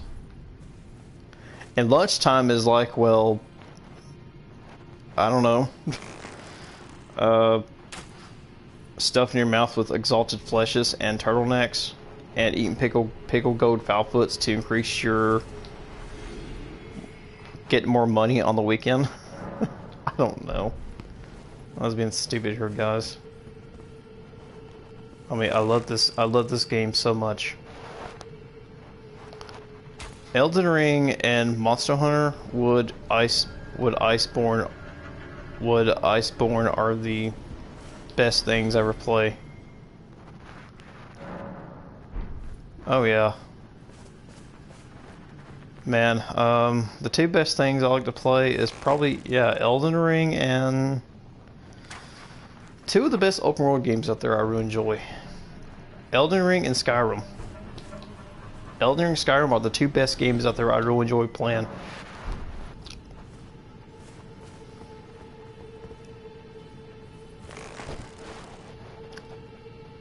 Oh yeah, I got some juice in my room too.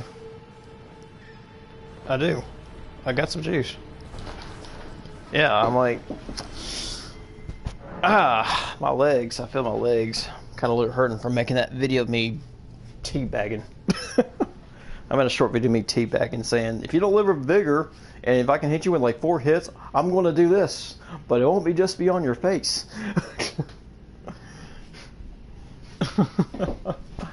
Oh, Lord. Oh, man. I got another sausage wrap here I'm going to take a bite of.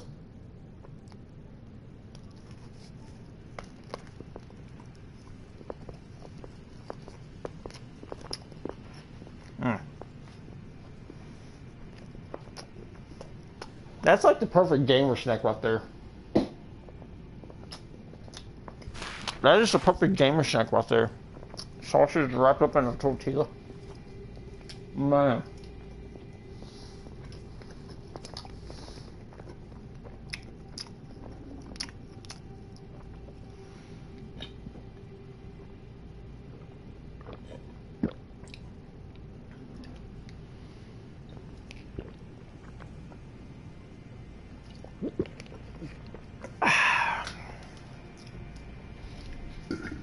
Yeah.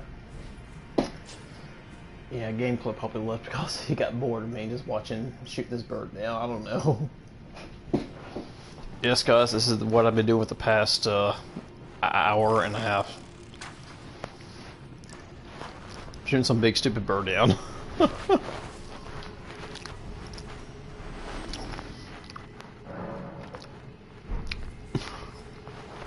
Or he's probably watching some of my shorts or something. I don't know.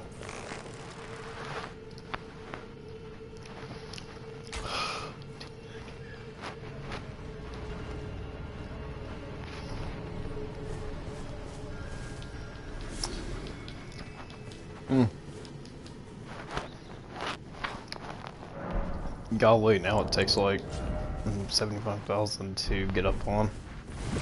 Now what am I doing? Good gosh, man. Are you trying to roll off the damn cliff?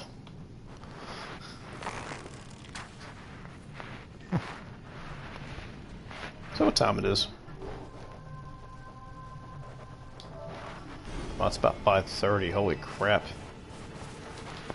It's about 5:30.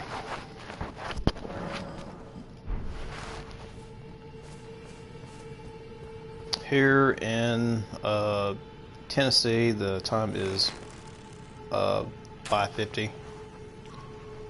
Around 6:30. Around 6:30ish, I'll probably stop the stream. Some people would say Morrowind is better than Skyrim. What's your thought about that? Morrowind for the Xbox. Regular Xbox. Now, I collected. When I was in 5th grade, I actually bought an Xbox from the Goodwill at the time when the 360 was already out. I bought an Xbox from Goodwill for like 30-something bucks, and I remember picking up a game called Mortal. It was like part of the Elder Scrolls games, and I picked that game up, and I mean it's a good game. It's fun. I liked it. I think I played the living hell out of it. One of my favorite Xbox games, I guess. And geez, I don't know. Skyrim is like probably the better game because you know the third-person functionality. You can actually play the game in a third-person view. I mean, just something that you didn't see from the other games.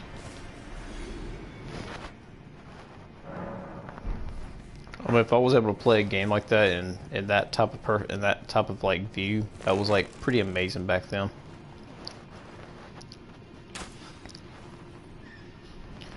Okay, I got 85 arrows, y'all. I'm going to run out all these arrows until like I'll see how many runes I'm at.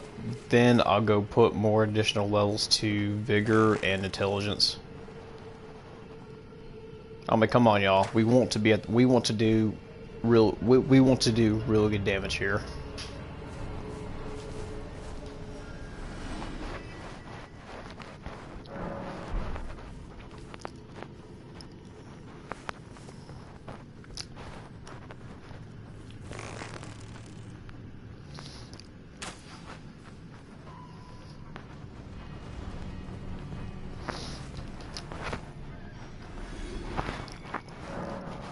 I've been totally Skyrim's just a better game. I don't know. I enjoy Skyrim a lot.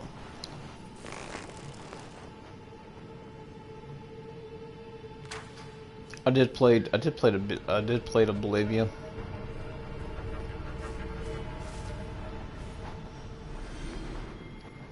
And you know, since Skyrim came out, we haven't really heard news about a new Elder Scrolls game.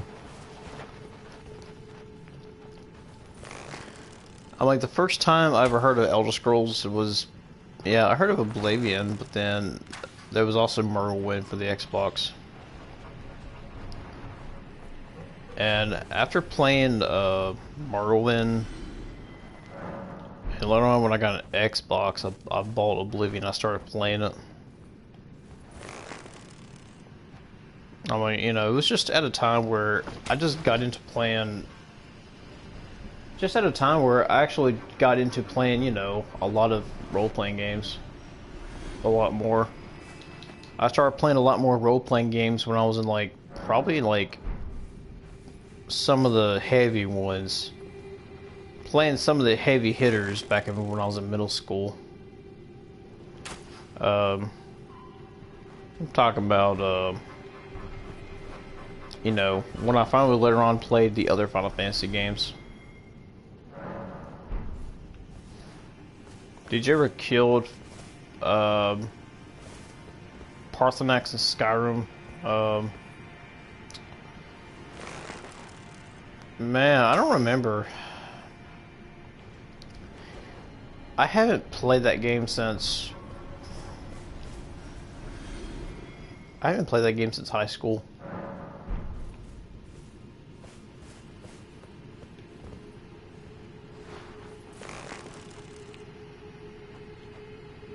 I have not played Skyrim since high school now.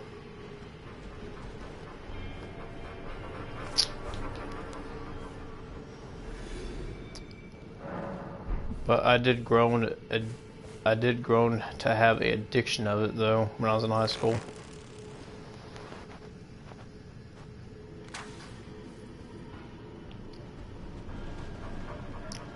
I mean, yeah, I remember playing Grand Theft Auto 5 a lot when it first came out. I remember being there at the Grand Theft Auto 5 launch event where I got the big box version of the game. My brother actually wanted to play it, so he ended up pre-ordering the whole box set. 2013 was a good time. I don't know, for some reason I just feel like, you know, Grand Theft Auto was started becoming like big when 5 came out, and I mean, it was just a really good Grand Theft Auto game. And then, you know, games like Red Dead Redemption 1 came out. That was a cool game.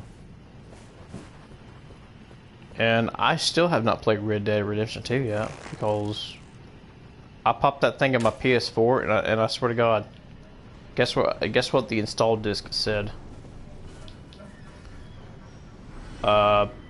Please wait for like an hour.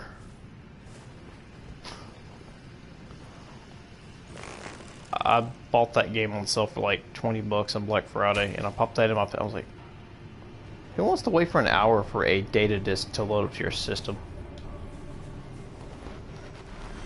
I don't got time for that. And then somebody told me that Red Dead Redemption 2 was very empty and barren. I don't know. I haven't played it though. I really don't know what to say. I haven't played it. I'll tell you what feels very empty and barren. Dynasty Warriors 9. Worst trash Dynasty Warriors game out there. Yeah, the gameplay's cool. I bought Red Dead Redemption until I installed it, played it for the first time, and didn't touch it ever since.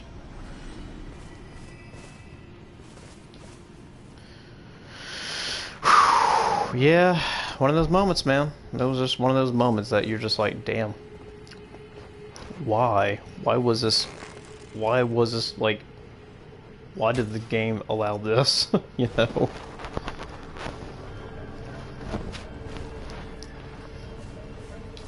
Yeah, it was just something that we really, yeah, you know, man. I feel like I need to watch a cowboy movie or something like that for me to hype up for it. Yeah, sadly, I don't watch sadly, I really don't watch westerns. I don't know. I just don't care for westerns as much.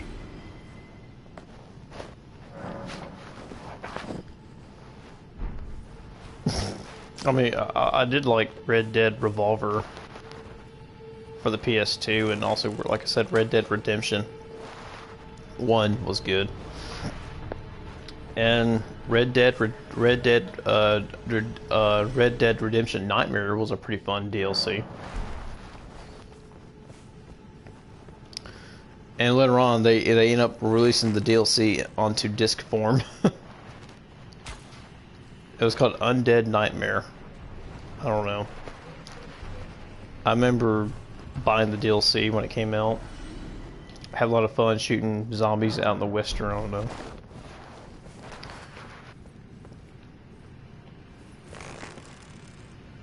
It's like, I don't watch westerns, but I'd like to play Red Dead Redemption.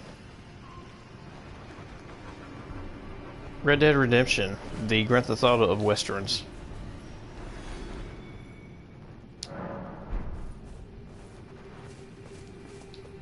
It was the Grand Theft Auto of restaurants.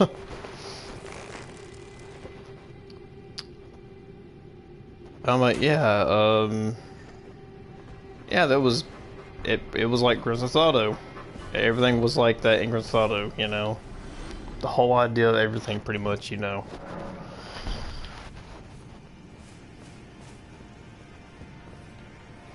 Saint Seiya, did you watch it? Oh, hell yeah. Hell yeah, I love Saint Seiya. Dude, like, holy crap. There's not a whole lot of people that out there that knows about that show. You, sir, are an absolute Chad for knowing about that classic legendary anime. Dude, I freaking love Saint Seiya. I remember buying a few of the, I remember picking up a few of the DVDs by ADV Films that had, like, the uncutted, like, episodes being dubbed. Before, like, Cartoon Network got a hold of it and called it the Knights of the Zodiac. I will never watch the Knights of the Zodiac, but I will always watch the Saint Seiya uncut dub by ADV Films. ADV, Anime Direct Video, where they gave us the most, well, some of those B-rated shit out there.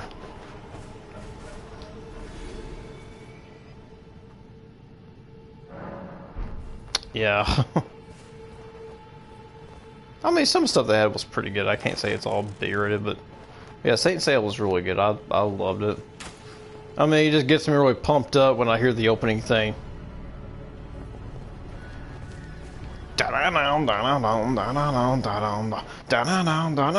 Saint Seiya! Hirakuruka. Oh, I don't know. You care, you are sa, you're not. Oh, Shiro sa. Molekit, I don't know. Muse, Kaeto Sarishin Kara. I wonder how the world will be going to be without Japanese. Absolutely boring. Absolutely boring.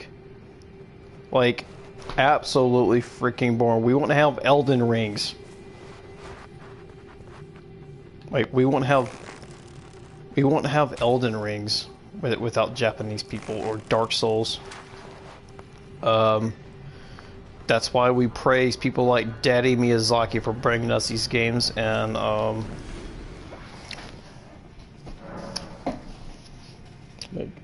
sausage.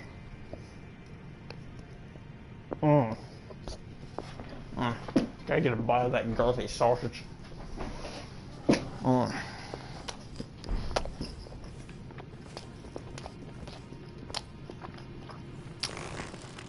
So, yeah, I think the world would be pretty boring without the Japanese people. Why? Ah, damn it, noticed it. For real, bro. No games, no anime. And guess what? No hentai either. No hentai. Or no, Japanese adult videos. Jav. I think Japan makes some pretty good porno. They honestly do. They got some of the most baddest looking women in those films that I'll watch. Holy crap. I can't say enough more. Henri Okita. I want to watch the voice actors of those shows in action. Me too, man.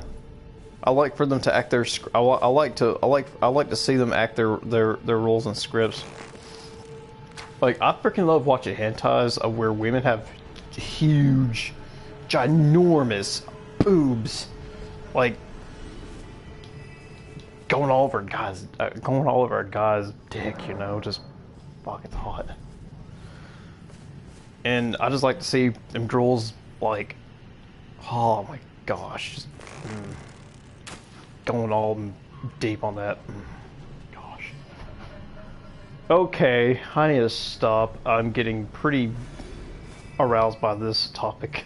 Switch. Stop. Stop, I said. Damn it. Be easy now, my throbbing friend. Stop. We're talking about this topic on a freaking stream. Yes. Oh no. Oh but yeah, like. Okay, without not getting into script about this one, folks. My favorite hentai of all time is Futaboo Club. My favorite hentai is Futaboo Club, or Futanari Club, or something. If you don't know what's about, it's pretty much. Also, why did Japanese draw with all kinds of colors and eyes of a butt, but they're all black? I don't know. Manga has always been in black and white, bro, since I can remember. I mean, there's some manga out there that's in color. Like, there's like some color versions of stuff out there they have done before, you know. But yeah. All kinds of colors, but then when they do it, it's like black and white art. I mean, sometimes I go to nhentai.net and read hentai. I type in like color, and I'll see which one pops up in color or something like that every now and then. But yeah, Photoboo Club is actually a hentai about this group of high school chicks that have a club designated for futanari girls, and all the girls in there got like big, large, um, gosh, what can I say? Big, large, girthy swords. Yeah, swords. I got these big, large, girthy swords. Every single one of them. And the president of the club has the biggest. And then there's one girl that joins the club that's not Futanari. She's like a regular cis female chick, you know, and they all just started, you know what it is. And for some reason, it's also that one anime on there. It's also that first anime that I seen that one scene. I was like, holy crap! No way. She was like what? She's like what? Totally climaxing out the mouth. Like she climaxed and it came through right the mouth. I thought you hate sexual content. I thought you hate sexual content.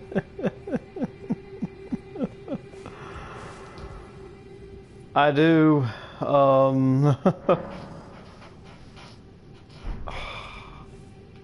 Look, I can explain this in a very form of.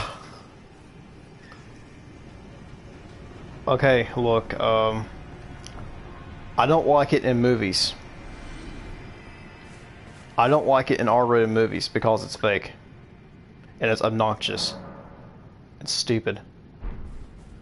Nor I don't like it in TV shows or dramas because it's fake and obnoxious, and it gets in the way of the plot.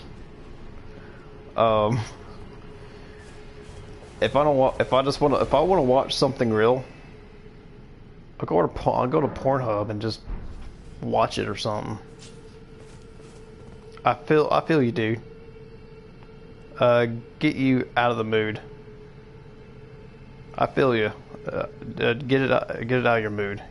Totally. Yeah, honestly, that is why I don't like sex in movies and TV shows. Like honestly, it's stupid.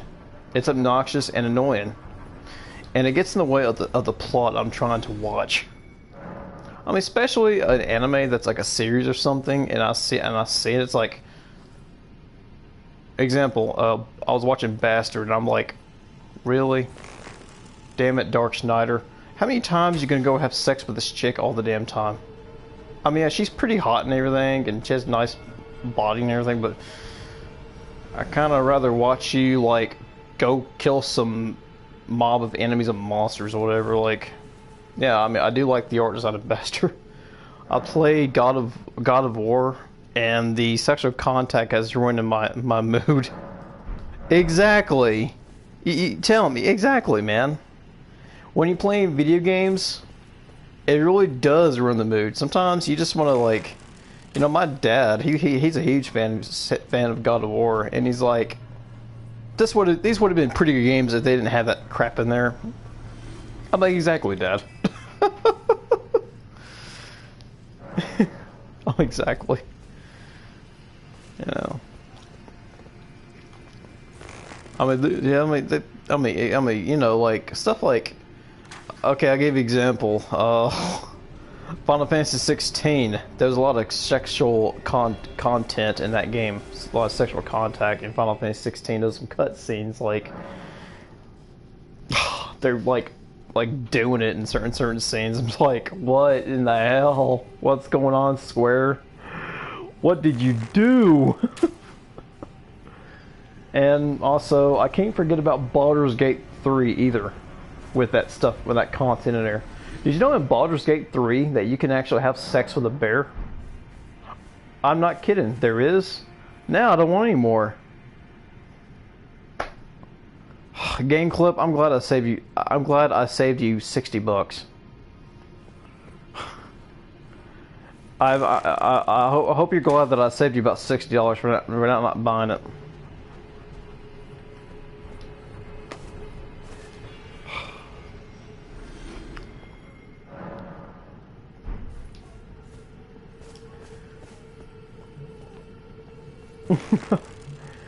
Yeah, I'm like, there's like interesting thing about Final Fantasy 16 I didn't know about. I didn't know Final Fantasy 16 had a gay couple in there.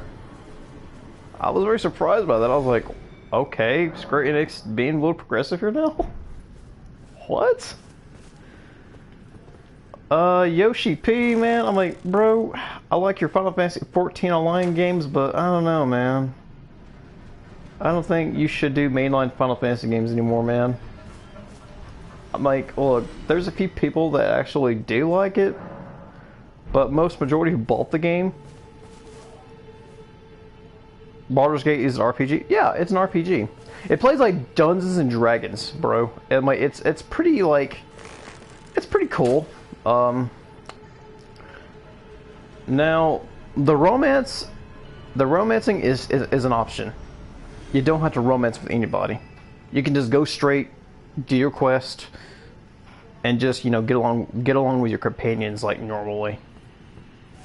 You know, when I first played Baldur's Gate 3 on my PC with my friend, we just wanted to play the game. You know, we didn't want to. Oh, like Skyrim. It's kind of, I don't know, it's not big like Skyrim, but it's a pretty cool world map.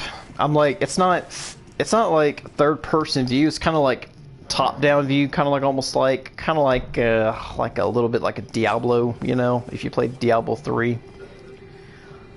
I haven't played Diablo 4, but the problem is that I don't know, I kind of don't want to pay too much microtransactions if I'm playing Diablo 4, you know. I did like Diablo 3. I love that, especially when it came to the Switch. I was like, holy crap, Diablo 3 for the Switch.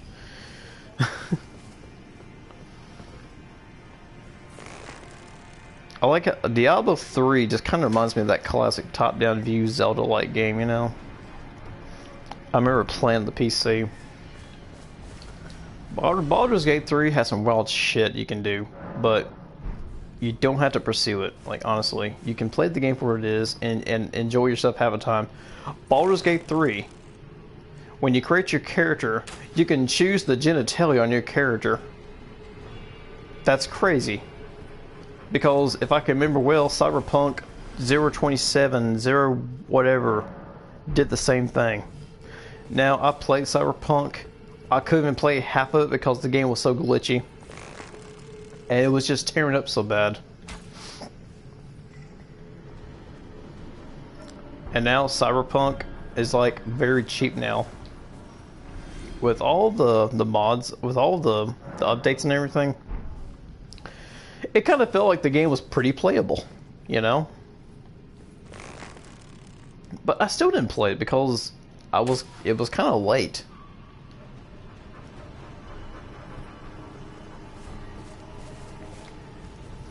Oh my gosh, did we got a bunch of runes already? I didn't realize that. Bro, we be talking and everything, and it makes the level grinding go by so smooth or something. Okay. Go ahead and exit this out. I'm gonna go ahead and equip my stuff. For real. Definitely for real. Get my stuff on.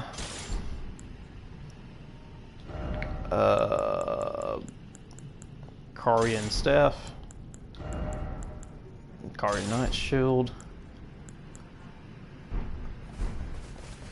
Now, since we got this grinding done, let's do some leveling on our intelligence and vigor here. Make sure we get that nice, decently stats here. Alright, 50 intelligence, nice.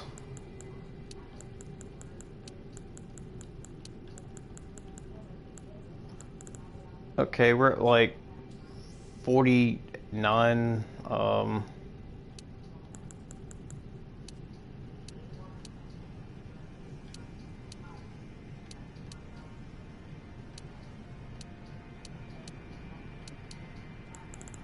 we're at 50 intelligence, that's pretty nice. Okay, nice. 50 Vig. That's a good... Okay, 50 Vig is a good stopping point for our HP. We can stop at 50 Vig, and we'll be pretty fine. How about you, Game Clip? When you play this game, do you usually hit 50 Vigor, or do you like to go for 60 Vig? It honestly depends on how your playstyle is now. And honestly, 50 Intelligence is pretty good at this point. Oh my gosh, we're going to do some big, massive damage. And plus, when we get that Dark Moon Great Sword, y'all, holy crap. We're going to have some pretty good status for this thing already as it is.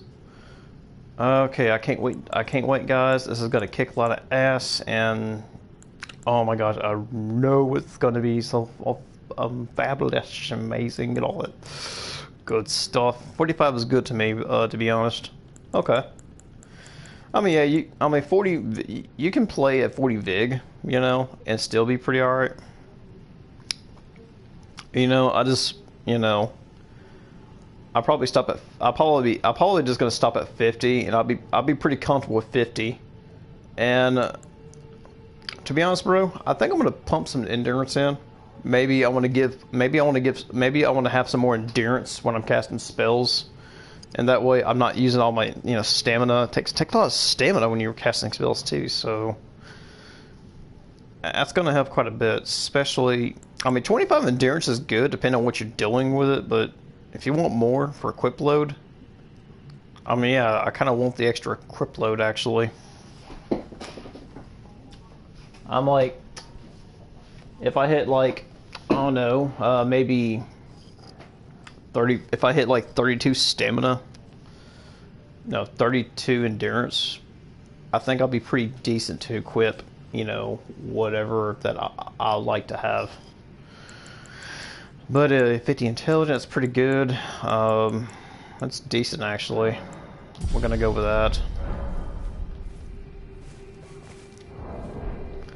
But oh yeah, 50 yeah, that's nice. Our health pool looks pretty good.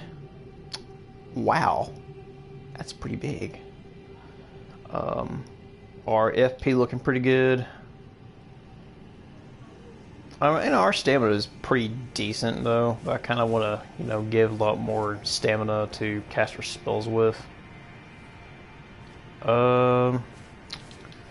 Let's see how much I need for Comet Shard for Comet.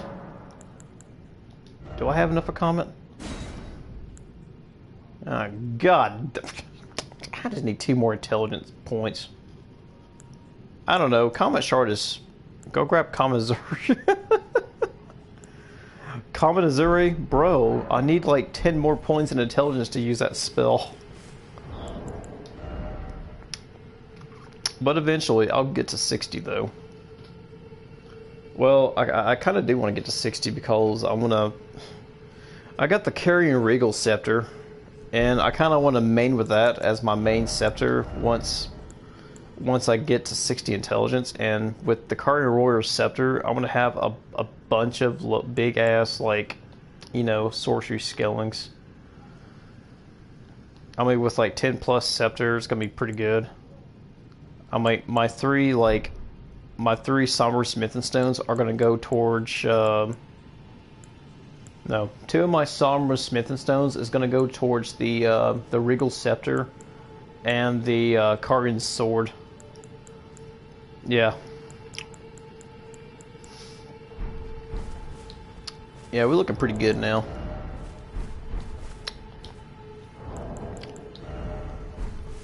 Still pretty strong here.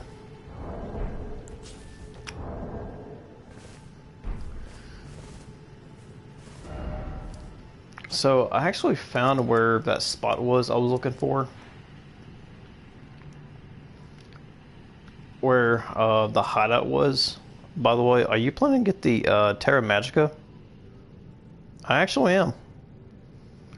I'm planning on getting that, yeah. I mean, I know where it is. It's like, it's right over like here. Across from where that dragon is. And you turn your right side, it's right over here. And you spin a one of those like stone sword keys in there, and you get it that way. I'm planning on getting that as well. But yeah, I would like to come back over here because I think I know what that basement is of his. That I was trying to find that one day. Watched the video and I was like, oh, I gotta think about those pillars there. I need to think about those pillars being there. Oh man. I was watching one of my subscribers' Elden Ring videos. He goes by the main name of Mega Nico. And I was watching him using the Moonlight Greatsword, and I was like, man, I think I'd like to grab that weapon and make it into an intelligence build or something.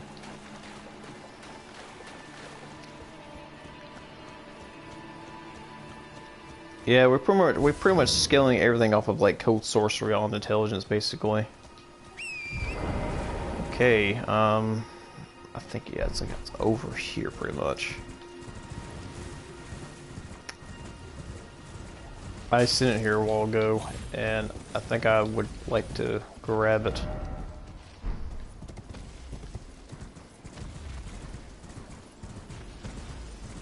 Okay, it's in this.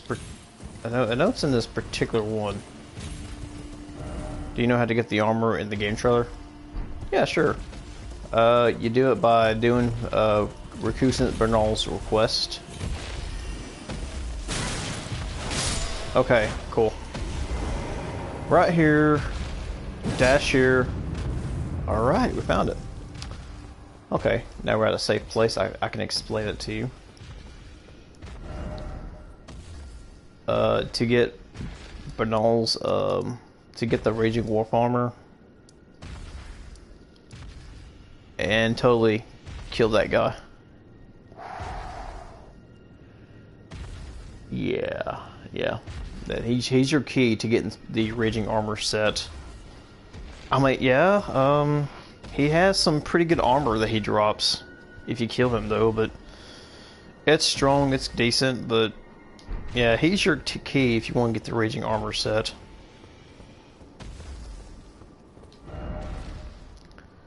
Cell of his puppet, do not touch. Really?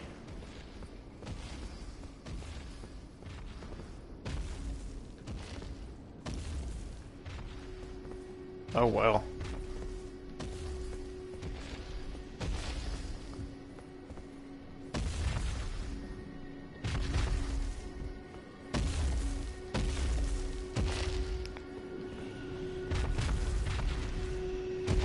You ask about any maidens in this game? This is, I believe, Maiden Thurlane or something.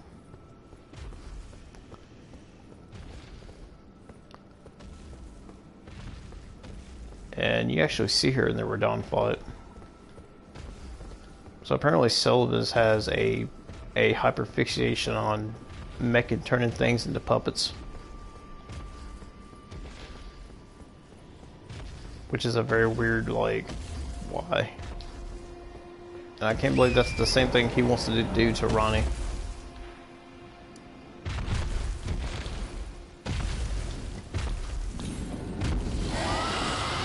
We're not here to fight you. We don't want to fight you. We really don't want to fight you, sir.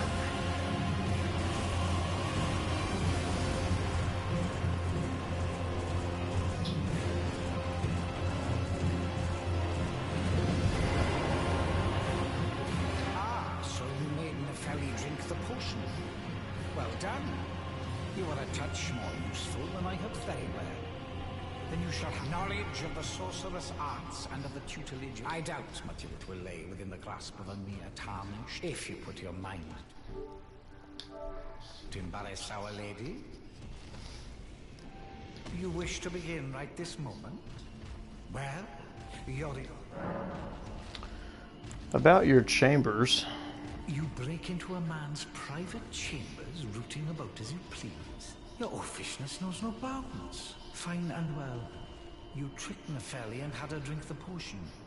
I believe that makes you my accomplice. I didn't do it though. I gave it to Gideon. Well, normally one of your stature would never be allowed. But perhaps I can make a very special I wouldn't dare exception. give that to Big Muscle Mommy. Choose. Now choose. Maiden Thewrlina or summon Jar White Spirit. Grab this.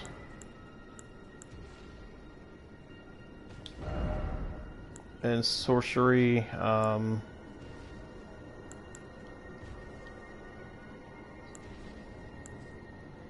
does that let me solo her? Yeah, it looks like it. It kind of does look like it, sort of.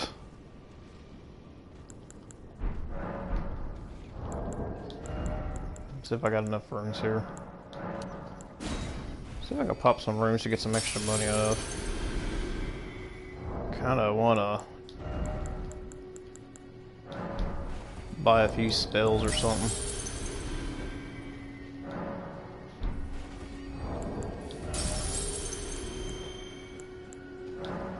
If that's one I want to buy in particular.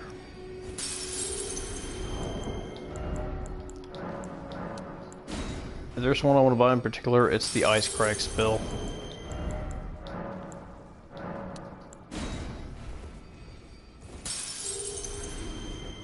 Begging for an... that remains. Now, Ice Crag is one of these really good spells. It fires off cold magic, so which means if you fire off this thing, you can pretty much commit total cold damage on blood on your enemy. This is good. Freezing Mist is nothing more like Chilling Mist. But Glintstone Ice Crag is really good. Carrion Phalanx is really good, but that requires money to spend on. I don't know. I don't think I'm not going to have enough for that, though. Let's just pick the Ice Crag up. Oh, I do have enough for that. Nice. Pick these two up. That's all you need. Begging for another... that remains. Okay,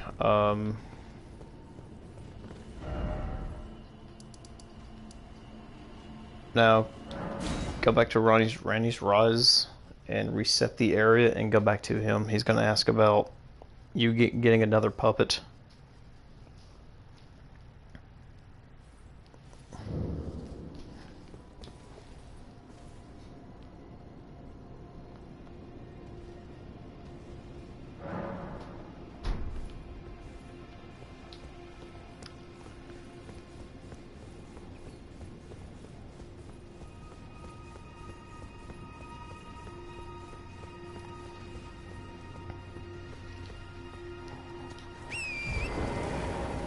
Not that we use Spirit Ashes at all, really.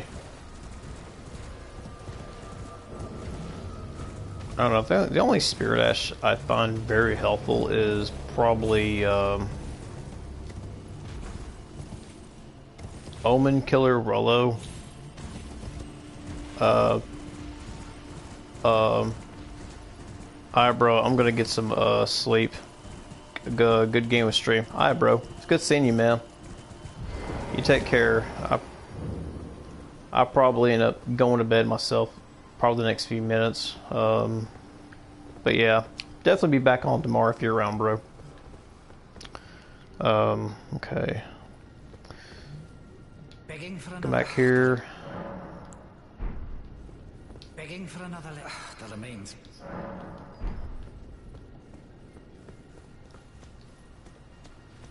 Let's try resetting the game.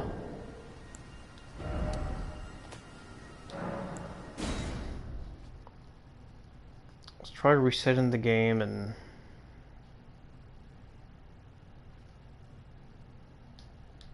come back here. Let's try and get that extra dialogue in.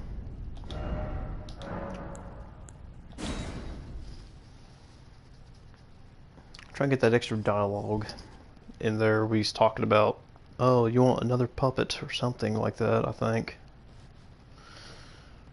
Looks like for one of these you have to reset the dialogue for.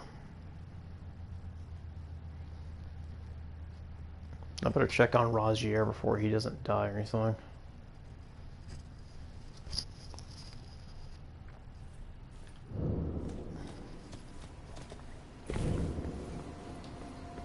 Begging for another letter. The remains. I want a new puppet. Quite the keen part. But I'm afraid I can. Oh dear. Why don't you? If you can, the soul of it. And once I got some. I got 4 of them. Yay.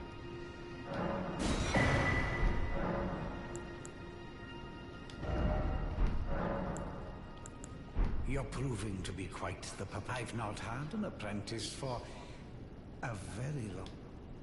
Begging for another letter. Talk to him again. Say about the scheme. You'll be interested in a little scheme of mine.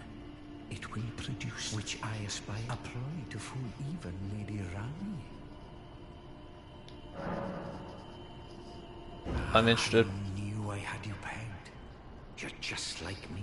Then I'd like you to bring a rather unique starlight shard that glistens with that. We got the Ember Stars. Give the Ember Star a what? The blessed goodness to think that my... Talk to him again. Oh, yes, I am. Please.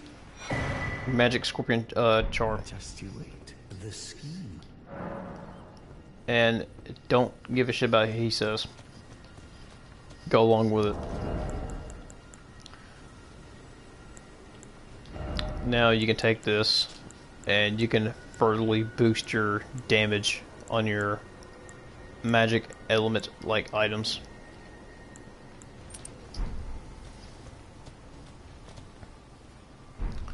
This will thoroughly increase your attack damage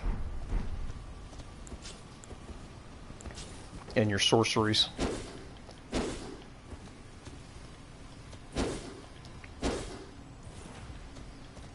So that's a pretty good way of, you know, getting this item here, so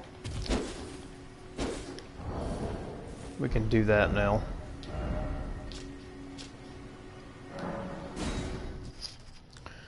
Check something here real quick.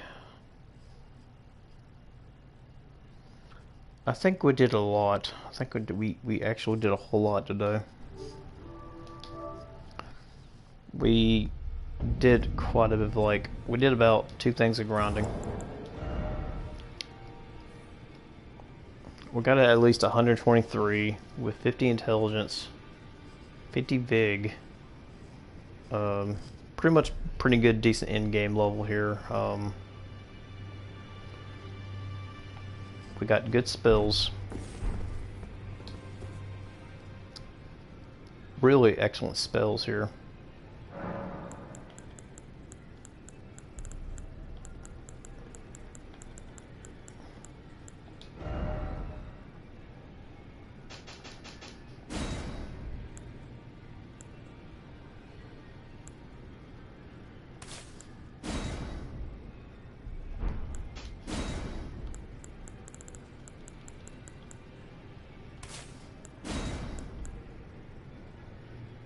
Oh yeah.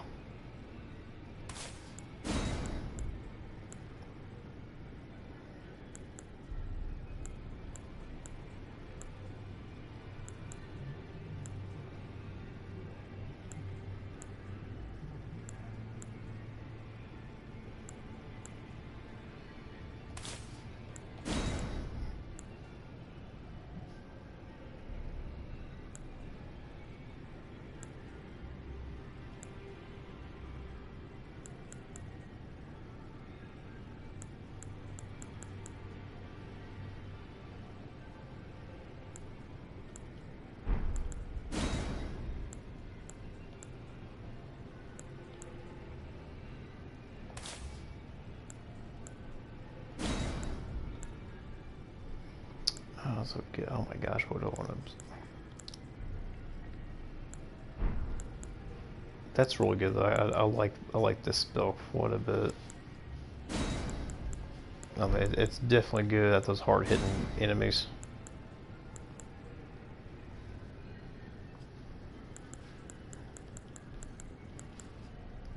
Yeah, we should get. We probably should get Terra Magica or something at some point. Probably get that tomorrow or something.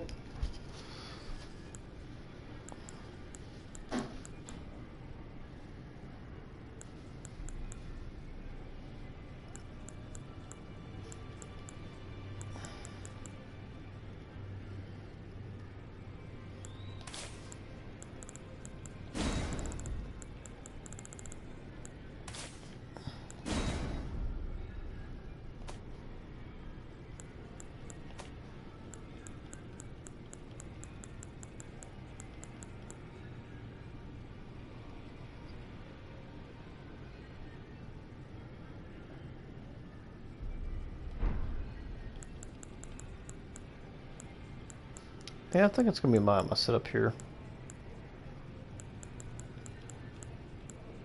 That seems pretty good. Pretty good to me.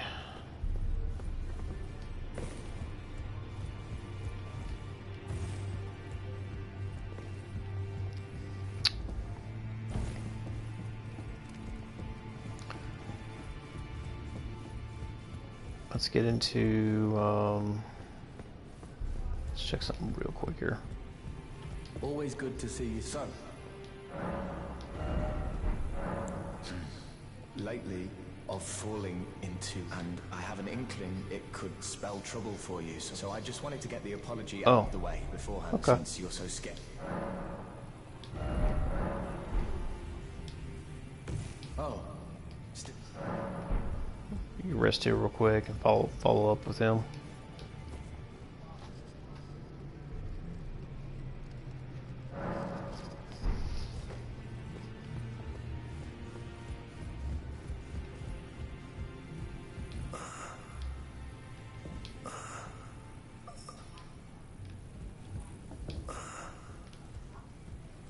Okay, he fell ill here. Once he feels ill here, rest here for another time. Does he drop it? Okay, let's reset the game here. Let's save her. Let's go quit out, and we'll try it again. See if we get his Spellblade armor set.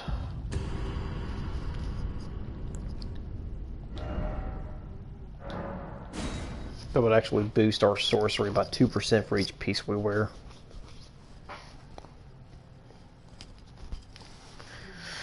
I don't know. You kind of would like to have more armor to equip when you're going for more, whatever. Here, did we got it?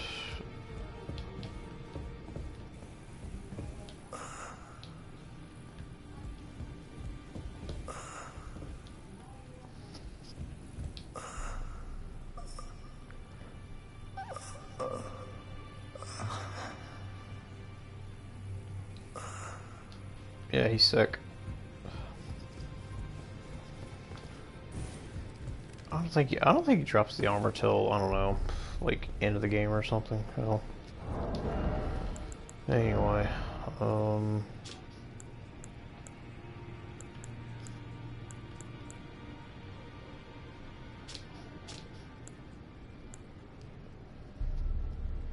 yeah, but it won't match the drip at all though, to be honest.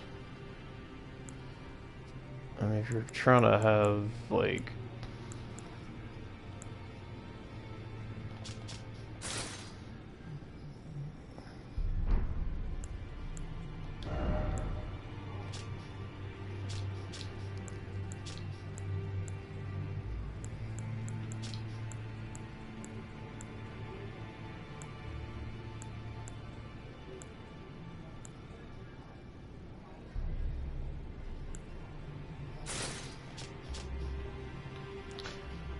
drip not look good. Nah.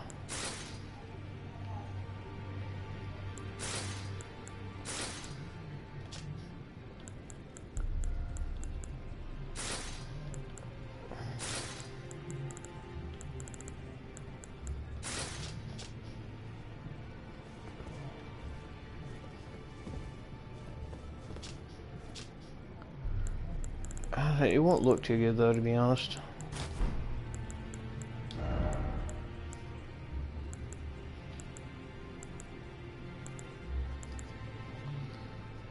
Drip is kind of low off though.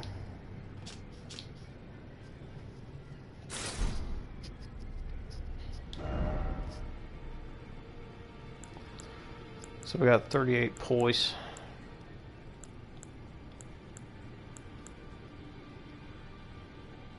I don't know if I want, like, that'll bring us to 50 though at least.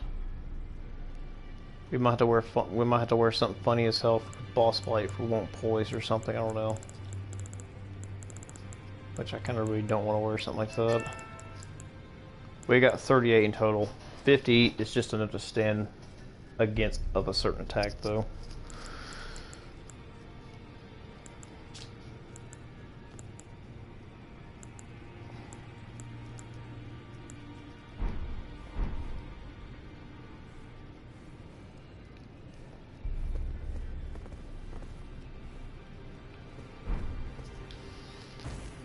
Okay.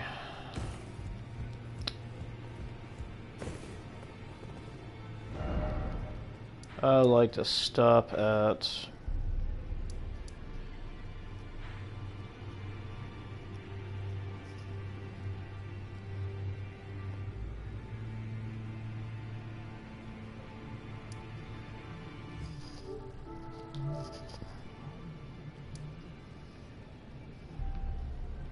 I don't know. I kind of want to explore. I kind of want to get to the volcano Manor and explore down there for some smithing stones. There's a smithing stone. Yeah, we already got one.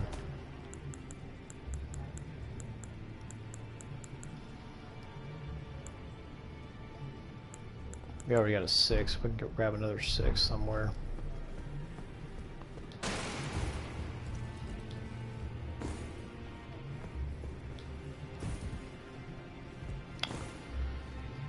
Grab, I don't know, eventually we can get a hold of every single somber stone eventually at the end and get what we need to make our somber weapons.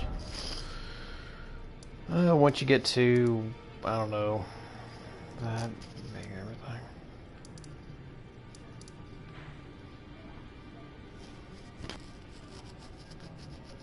I kind of want to head, you know, get the map down here or something or whatever.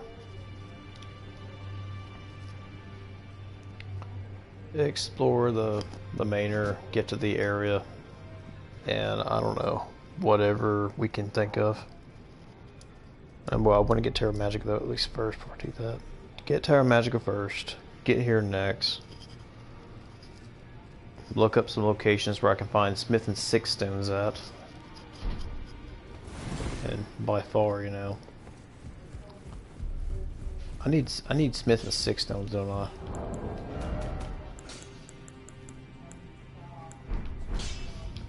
I took you no matter, it's all out your own.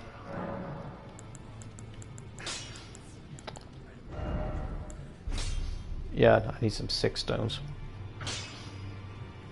I'm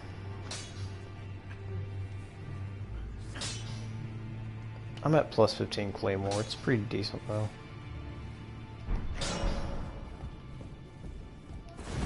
Damn, is there anywhere y'all can get some 6 stones out? I might look that up or something.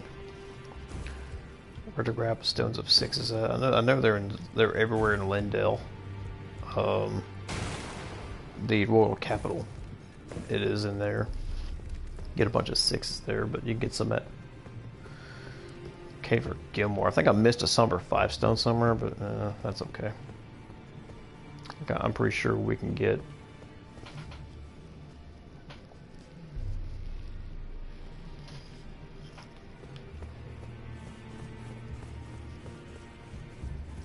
Didn't I got that stone over there to make those?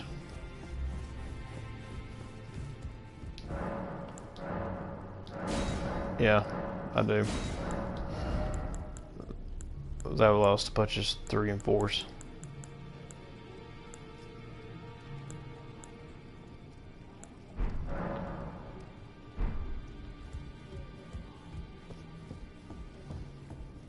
We need to get the first Somber Bell Bearing too, eventually.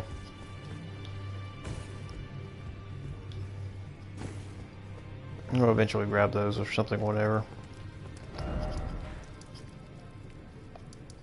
I guess I'll look up a list of where you get those stones at or whatever. Get those. Upgrade whatever. Trying to, you know, get that to 16 and as wait a minute. I don't know. I think yeah, we can get something that will give us 6. We can go to that area in whatever place it is. Yeah, giant mountaintop. You get the somber smith in there to get the 6, whatever. What I was thinking. Yeah, just go straight, get Terra Magica, and march your ass to Caelid. That will be the plan for the next video. Terra Magica, Caelid, and some parts around the. Hopefully we can just go ahead straight to Lindell.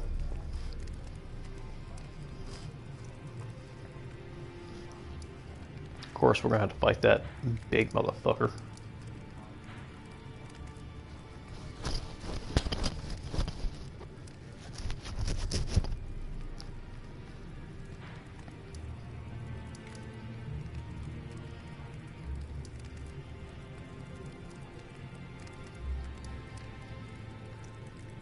No, wait. We gotta do that quest. We got a side quest to do. Yeah, wait on Linda for a minute.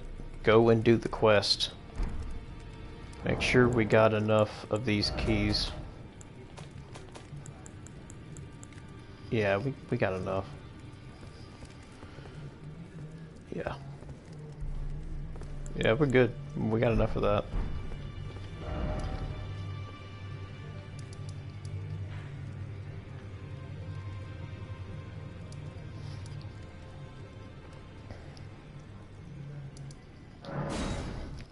We'll go to the conveyor tower.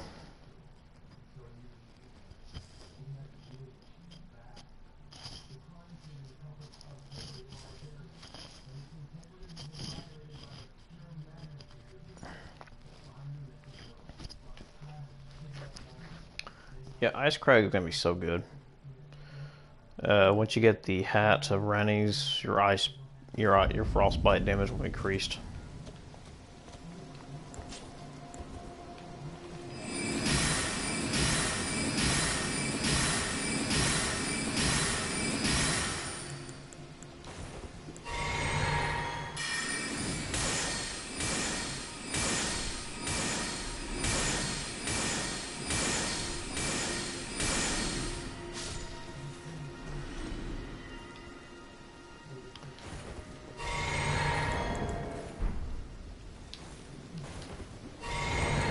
We got 189 FPs, yeah, about one. Yeah, that's pretty decent actually. Plus, of course, we're in that hood that gives us like a +1 in mine. Yeah, 32 in mine's not bad here actually. That's just enough you need to, you know, to use and everything.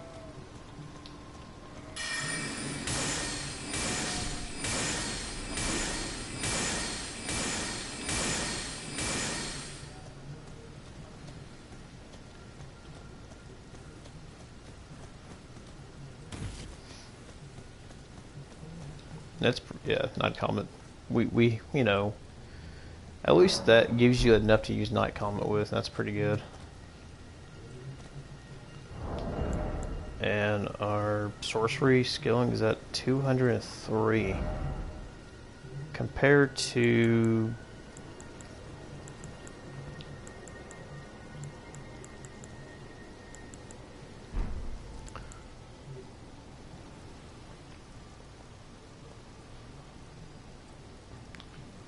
oh yeah, eventually when we get the 5 and 6 stones, we can actually upgrade our carving staff a little bit more furtherly too, so eventually that's going to output our meteorite staff.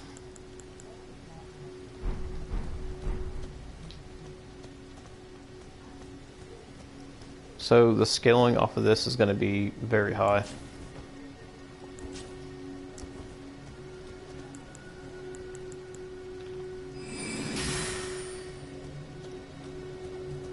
And this is stronger now. It's going to hit for everything too.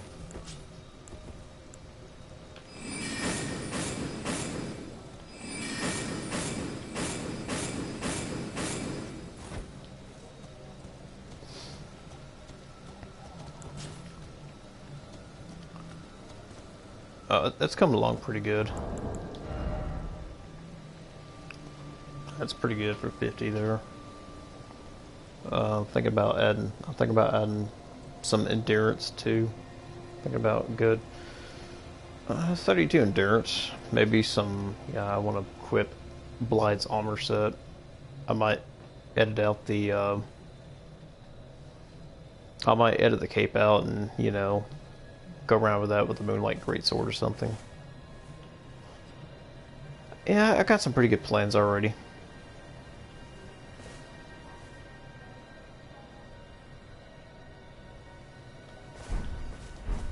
Top potential here already. Alright, next episode we'll go straight to Terra Magica and get that. And I'll meet you guys back at Caelid, and we'll be doing the Radon fight and proceeding through Ranni the Witch's quest. And that will be our main objective tomorrow. So thank you guys for watching.